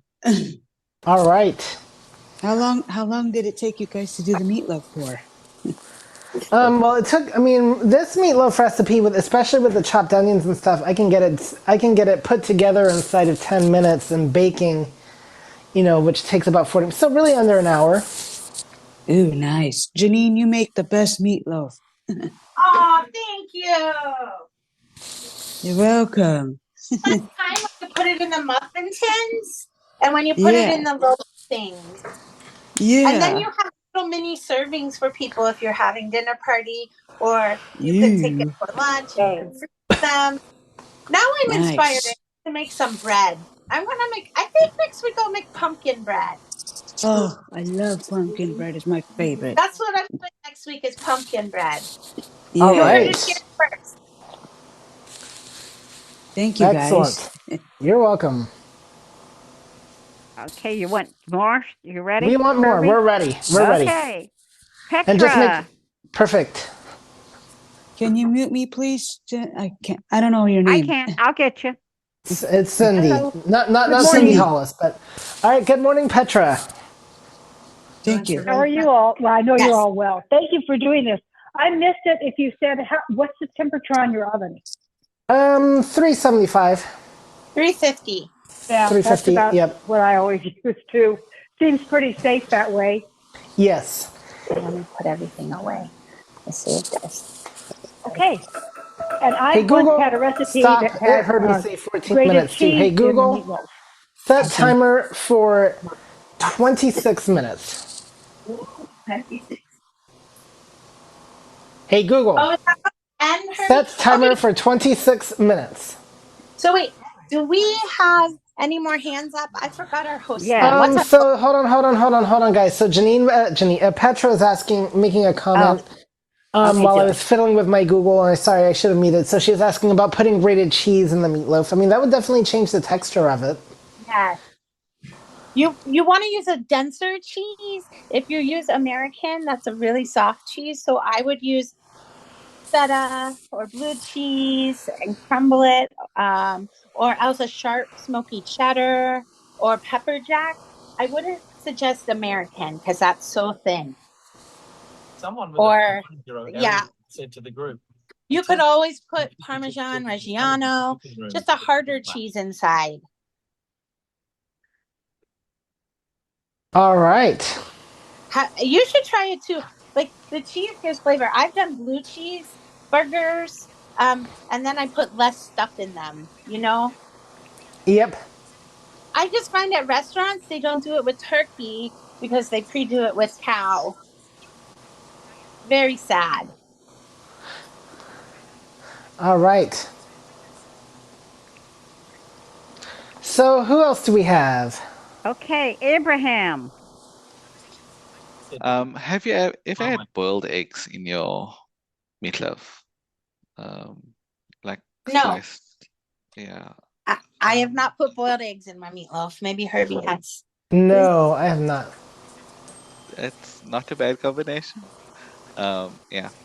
And Herbie, you could always open your spice cabinet and take a little bit of all the spices to make allspice.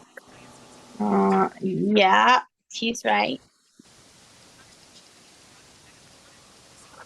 So, speaking of Abraham, did you get your question answered? Yes, thank you. Okay. So, speaking of spices, Herbie, we talked about doing like a gift exchange or a cook's exchange, right? I really want to do this, but we don't have time for the holidays. So, I'm thinking maybe we can do it in January, well, maybe February. So we can work through the cooks list and then we can get people. See, it can be secret or not, and we could do a spice exchange or cooking exchange. Yep. We should do that. Who wants to do that? Let's throw all these away. Save that. We have 5 minutes until the top Okay, of guys. the So hour. before we get in, all right. So Janene has some very interesting ideas there. First of all, I need to switch gears for a little bit and say farewell to those of you listening on ACB Media 5. But make sure, yep, they've got to go. And I don't know if you have any other programming coming your way. You do have Unmute Presents a little bit later on. But just a reminder, you can subscribe to the ACB Cooks List by sending an email to community@acb.org and ask them to please add you to the Cooks List and include your name and email address. And if you've not done so, make sure you also ask to be added to the community list where you can find out the various community calls that we have going on throughout the week, because there's a whole lot more than what gets broadcasted. So we do not want you to miss out. And excuse me, because there are definitely plenty of food-related things on here. And we do have calls like It's Electric, Recipe Swap. The whole foundation puts on a cooking call every other Thursday. We've got healthy living encouragement for a place to go and talk about feeling guilty after cooking all the foods you hear about on this call.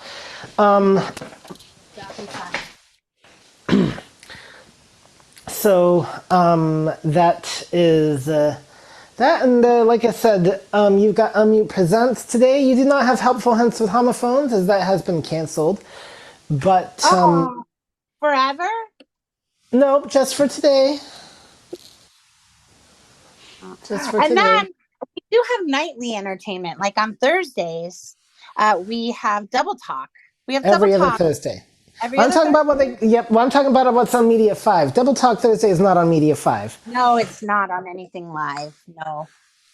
On any, so I think you guys do get the low vision support call tonight. So anyway, so like I said, if you subscribe to community at acb.org, you can be part of both lists and find out exactly what's going on. So very well. All right. Another comment that I did get real quick also is about people using chips.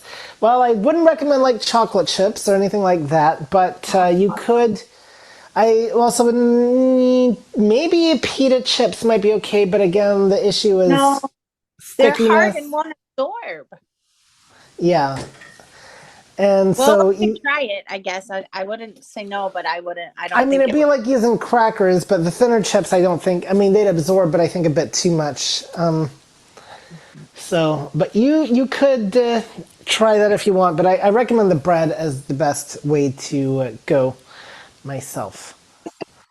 have All right. another hand, Herbie. All right. You ready? Okay, Well, Danette. bye, ACB Media. That's 2 hours ago. All right. So my question is for Janene this time. So you're doing the silicone muffin tins.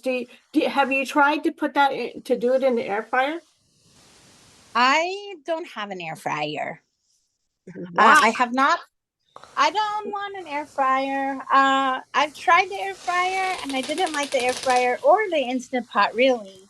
There wasn't as much control as using all my other gadgets. Like I like the oven and I like my grill. Like my grill is what's your name? You know the Barberware grills in that they're really old. So I like using that and they don't take so long. Phone call. Swipe up to unlock. It does work where in the air fryer. Okay, maybe. Let's try it. You let me know. How long does it take in the air fryer? Air fryer would probably take about 20 minutes as opposed to 40 minutes because it would cook that much quicker. Do you have an air fryer, Herbie? Yes. Oh, yes. When did you get that? I got the air fryer a couple years ago. Oh, and well, do you think I would benefit from this air fryer? It's a great way for reheating things. It's also, great for frozen things. And, in fact, we're going to put some hash browns instead air fryer. While I'm thinking about it, hash brown patties. So I like the fact that while my oven is engaged, I can actually cook the hash browns. So all I have to do for my air fryer is pull out the drawer thing, and we're going to hash browns you could make in the toaster, though. Those hash brown patties, right? Can you? I've never tried it. Yes, that's how I did it in the toaster. I guess you could. They're a little bit small, so they wouldn't. Solly. I guess her Herbie, name's you have Solly. 30 minutes. Okay. 30 All seconds. right. Top of the hour. And Shanty has her hand up, Herbie. All right, Shanty. I make my meatloaf in my air fryer / toaster oven. So I set it on bake and I put it, it's a very easy one to use. I think Janene, you'd love it. It's got knobs and you can tell what the temperature is by the positioning of the knob. But I set it to bake and I let it cook at about 375 for 30 minutes, just to make sure everything's all the way cooked, especially that meat or turkey. All right. Hey, which air fryer do you use? I use the Cuisinart TOA, and you might be able to find a 60 out there, but the latest is the TOA 70, which has a grill. Awesome. Well, Yeah. now this week is the best time to buy air fryers and Instant Pots. If you need a KitchenAid stand mixer, they're like $100 or $200 off this week. So, Janene, when you do your Christmas shopping, since you're so insistent that I get a KitchenAid.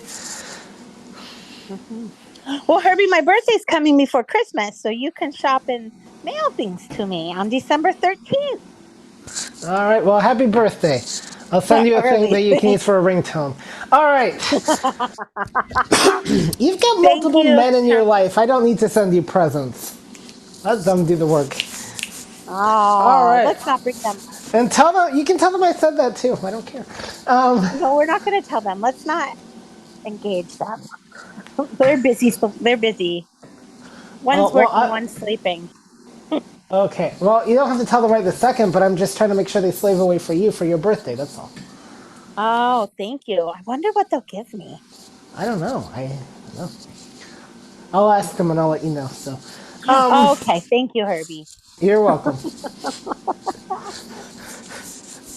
Anyway, I don't, gifts are not important. Just spending time with people is. I found the older I get and the more time goes on, that just spending time with people, I've lost way too many friends lately. Um, so I rather just spend time with people. The stuff is stuff. Stuff is yep, nice, but spending time is way more important because you have memories. definitely. Definitely. All right. Do we have any other hands? No, sir, they do not. All right. So we're just waiting for my meatloaf will actually be done first, and then we'll see. We'll actually get to sample mine. How I will store my remaining meatloaf? It's very simple. I have plenty of Tupperware containers. I will just put it in one and put the lid on and put it in the fridge, and there you go. So what we don't eat will get Have done later. for later. So will you make meatloaf sandwiches, or will you break it I up have and put made it in meatloaf sandwiches. pasta? Yep. Meatloaf Yeah, I sandwiches. love Yep. meatloaf sandwiches. Meatloaf sandwiches are awesome. Well, you can also break up the meatloaf and put it in spaghetti or in ziti, or if you're making any kind of pasta, then your meat is seasoned and it's already cooked, so you can just add it. I've done that before with leftovers. But for my storing, I have many Tupperwares, all sizes. I just bought a bunch from a fundraiser, an ACB affiliate, ACBDA, American Council of the Blind, Diabetics, and Back to Athletes. selection. Yep. Yep. So I just bought some, but yeah, I'll put mine in Tupperware and I'll freeze some because I don't need all 4 loaves. I made a mini one, so I'll probably just end up freezing them so I have them ready for later. They make little gifts, good gifts too. Like if you're going somewhere, like here, have a meatloaf, have a bread, have some cookies. Like you can take a meal to someone's house. Like when I go to people's houses, I like to give gifts. I always give souvenirs. So like, you can take a hand soap and a towel. You can make your own spice blend. Did I ever send you spice blend, Herbie, that I made? Nope. I should. You should.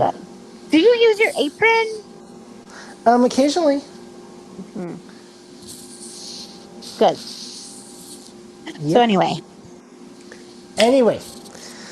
So with that, so pop quiz for you there, Janine. What is your mom's name? Sexy. Oh dear. No. Try again. Begins with an H. Holly. Yes. Sorry, Herbie. Very good. Sorry, community. I'm sorry. You shouldn't surprise me like that, Herbie. I have to prepare more. You do. I'm sorry. That's why. But I will say that's why it is called a pop quiz. I apologize for offending anyone.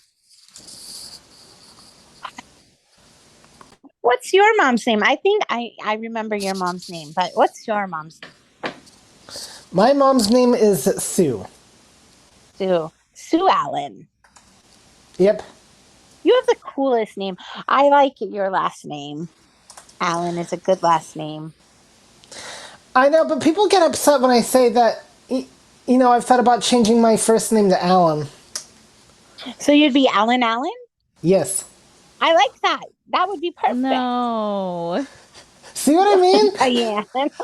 Yes. Mm-hmm. Alan Allen. I like it. Mm-hmm. So, Herbie, were you named after anyone in your family? My dad. Is his name Herbie or Herbert?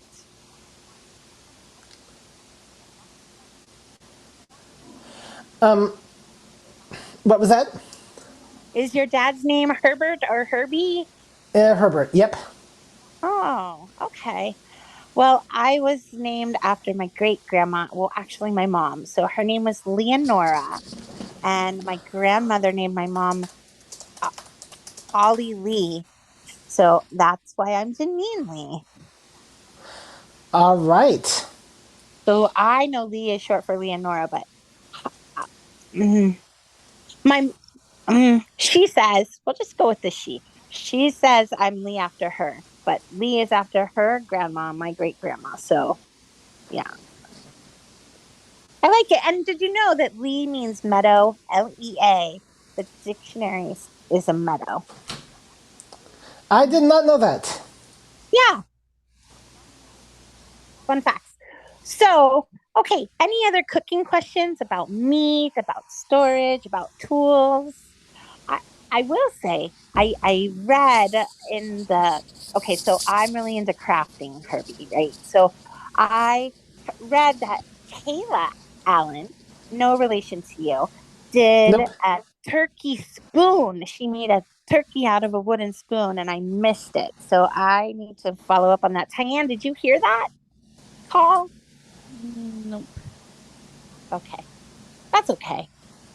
So, do you Well, put any decorations out, Herbie, for Thanksgiving? Like, do you have any turkeys or pumpkins or things like that? nope. Do you decorate for other holidays Nope. because you can't see it? I can't see it, so there's kind of no point. Um, and plus having to buy all the decorations and all that type of stuff, and hoping things look good. Uh-huh. And storing them. I get it.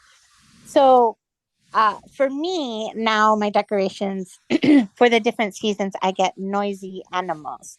So, like that's my decoration. My family still will decorate all to the hilt, but I can't see it as much, and Christmas trees aren't as fun. So now I find singing animals. So I have them for each season. And the one I have out all year is my love elephant. He sings the Nat King Cole love song. L is for the way you look at me. Yeah.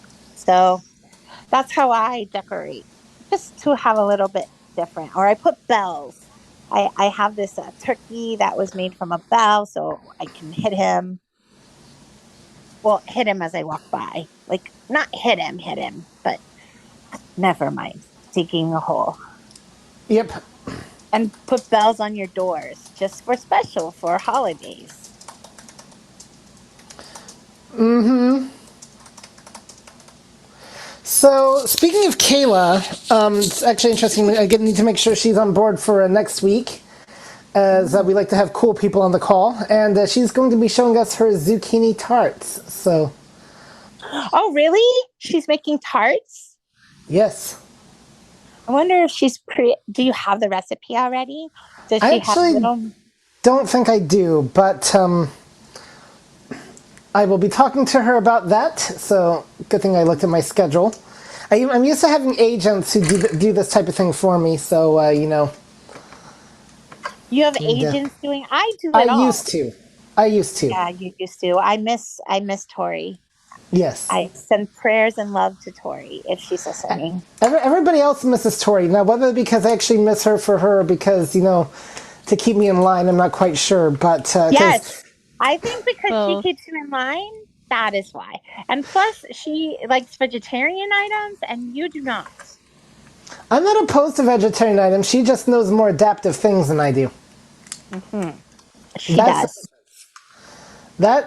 that is the difference. Is she knows the adaptive stuff and alternatives. Me, I can tell. I can make something vegetarian. It just might not have a meat substitute in it. Right. So, how much time do we have left? So on the call, it is currently 10:12. Okay. So I want to give people a tip because Abraham brought this up earlier, and I did this for my local chapter.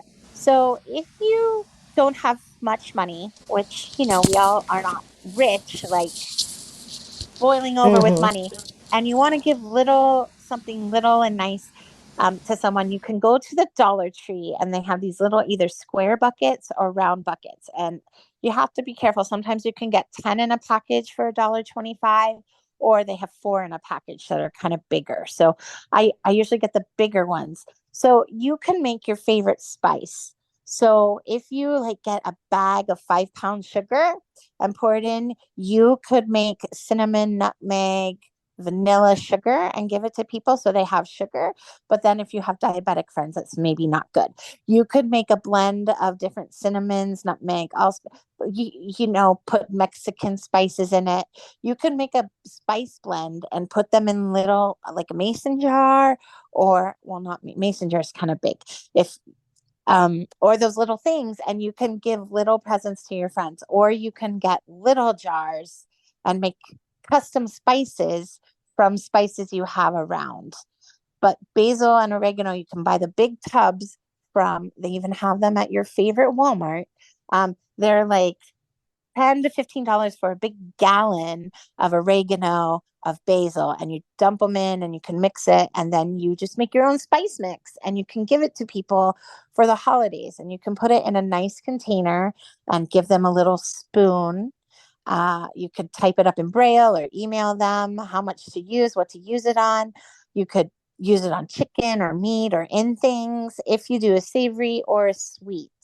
So there's just something to think about for the holidays, or if you're going somewhere for Thanksgiving, or your friend has, or if you just want to make your own spice blends. Like maybe you like, let's say you like dill and lemon. You could make a lemon dill sauce, or an orange garlic, like get orange juice and put garlic in it. And then if you want it as a syrup, you could make a simple syrup. So there's ways to make blends of spices for yourself. So that was a good idea, Abraham. I do that, but I didn't know other people did. But that's a good tip, you know? So I will be doing that for my chapter again, making spice buckets, and I can mail some to you, Herbie. I'm already going to mail you some stuff. All right, sounds good. Are you mailing stuff to me? I don't know yet. I haven't. We'll We see. said we would. Okay, we'll Yes. see. We'll Well, see. Do you think you'll do that? Make a spice blend of Herbie's favorite spice? Like maybe you like salt and pepper and something spicy like jalapeno dust or whatever. What is that? Curry or taco blend? I don't know. Definitely an interesting idea. For yourself. So then you have it ready. You know, like you said, why don't you mix your spices before you put them so you don't have to taste the raw meat? But sometimes you just need more, or yeah. Sometimes if I do that, the salt might come out, the Red Robin seasoning or the allspice might come out too much, and then my meatloaf's ruined and too salty. Or sometimes it's too wet and I have to add another bread. Or sometimes it's not sticking and I have to add another egg. Mm-hmm. You sound so excited. No, it's an interesting idea, but definitely, like I said, just I do remind everybody though, be careful with the Janene. If she wants to sample raw meat, she can. Yes, don't sample raw meat. Yes, it's a personal choice. Yeah, but all right. Do we have any other questions? Sir, you do. Elizabeth, go ahead. All right. Hi. Comments about spices. If you are going to buy spices that you don't use in, say, a month or something, the best way to keep your spices is to keep them in the freezer. So you may want to put your spices in Ziploc bags, put a little piece of paper in each bag that says what it is, and put all of them in the Tupperware container described before, and put that whole thing in the freezer, because your spices or your spice mixtures or your cinnamon or cinnamon sticks or whatever will keep a great deal better if you put them in the freezer and keep them that way. And one of the advantages, I agree that making spice mixes is really good because you can make things like Cajun seasoning that has less salt. A lot of times when you buy some spice mixes, you get things with a lot of salt. And I would really like to recommend the Spice House. It's in Illinois, it's in Chicago. You can look it up on the internet for those of you who don't know it. It has amazing stuff. It's much cheaper than buying stuff in little bottles in your grocery store. It's really fresh. The people are lovely, and there's things on the site which you don't know that you want right now, but you will decide that you actually want, including porcini mushrooms. They really have porcinis. If you have not discovered porcini's mushrooms, it will be one of the happy things in your cooking experience. They come dry, they're amazing. But you also have lots and lots of spices from them, and they sell them in envelopes instead of buying the bottles, and the envelopes is a half ounce, which is enough to fit in one of those little square spice bottles that you saved or whatever. And that way you don't have to pay for the shipping for the heavy bottles, and you can recycle your bottles and just fill them up, and they'll sell you these refill packages. So Spice House in Chicago. Thanks for that. I tend to use Penzeys, Pendeys, and they have a different special every week. So they just had a sale on nutmeg. You can buy 3 mini nutmegs for $1 each, and they sold their gift cards. You could buy a $50 gift card for $35. But I use a lot of Penzeys spices, and they do the same thing. They'll send you your spices in bags, and then you could put your spice in Tupperware. Hey, Google, stop. Other things. All Wow, right, you're so bossy to your Google. You should be nice to your Google, Herbie. I am nice to my Google. I asked it to stop. All right. So, but yes, it's gonna kill me when the rise of the robots occur. I do realize that, but that's okay. It'll. Yeah. Yes, the Transformers are coming for you. Well, they're coming for us all. It'll happen one day. That's okay. I'll just live my life right now. All right. Now, in the moment. Right now.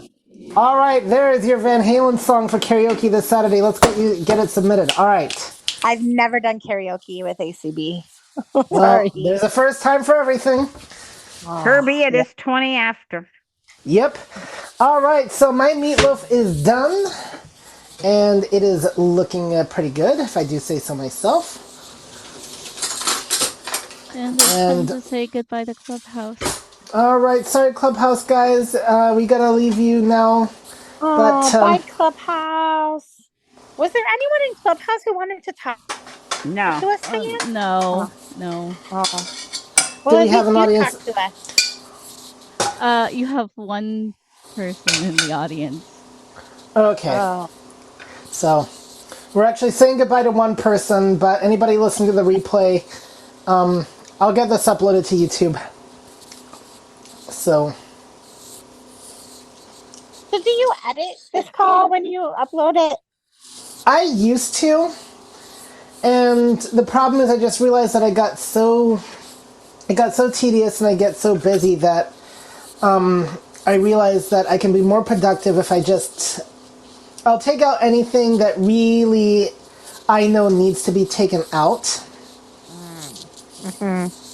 Like Herbie, our Elizabeth has her hand up. All right, and bye, Herbie. Bye. Bye, Diane. Bye, Tam. Bye, Janene. Bye, Cindy. Okay, you want Elizabeth to go? Just a minute. Hold on, Elizabeth. Well, actually, yeah, just hold on 1 second. Well, go ahead and ask your question real quick, and then. Go ahead.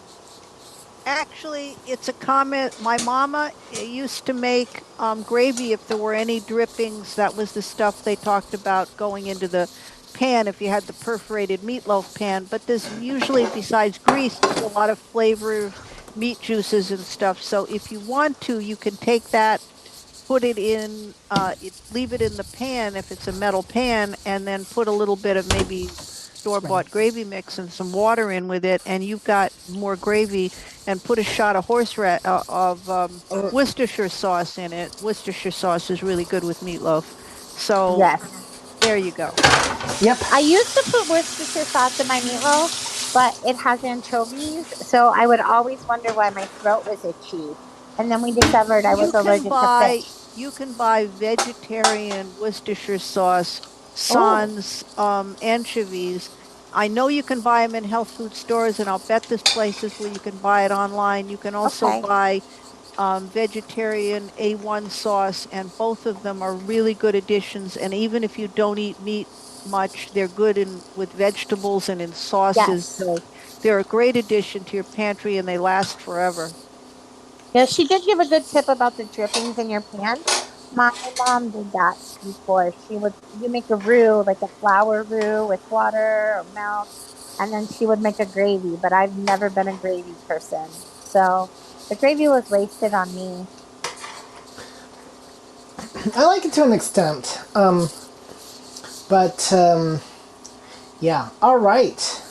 Especially at Thanksgiving, it was uh, whatever her name is job to make the gravy from the turkey drippings Holly. because she made the thank you, Ollie.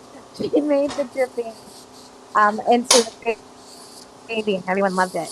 So I learned how to do it, but it was too. I gag when I do it because yeah, too All much right. meat smell. Too much meat smell.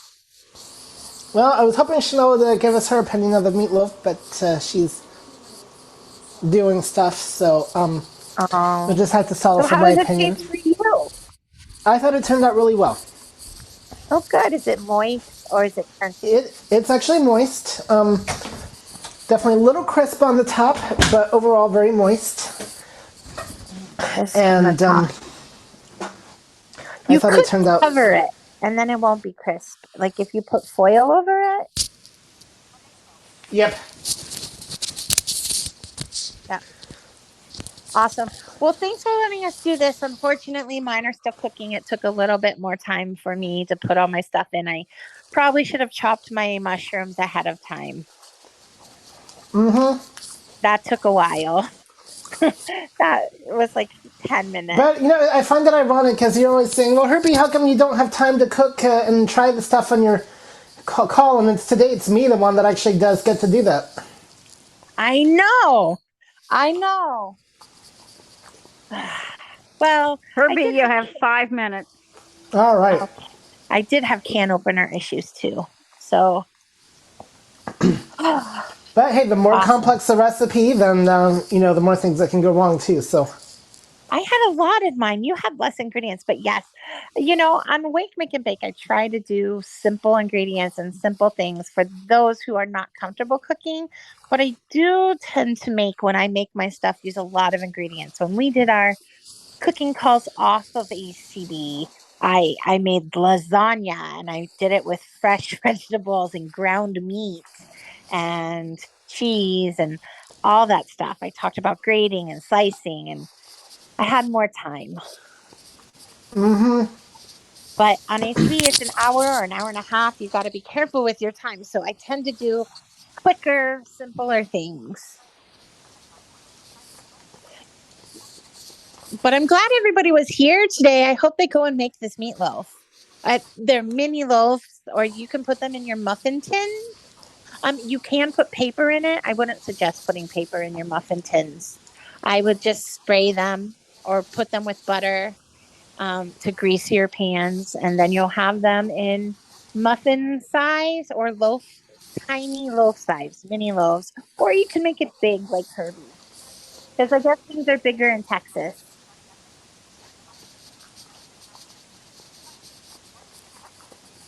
all Oh, right. mine is fun.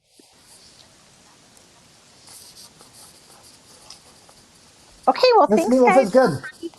Happy day. Whenever you're Yes, listening indeed. to this, or morning or night. Echo stop. All right, and now yours is ready to come out of the oven. So on that note, guys, I'm gonna see if we round up Kayla for next week for her zucchini tarts, and if not, then we'll just come up with something else. Take care, So y'all.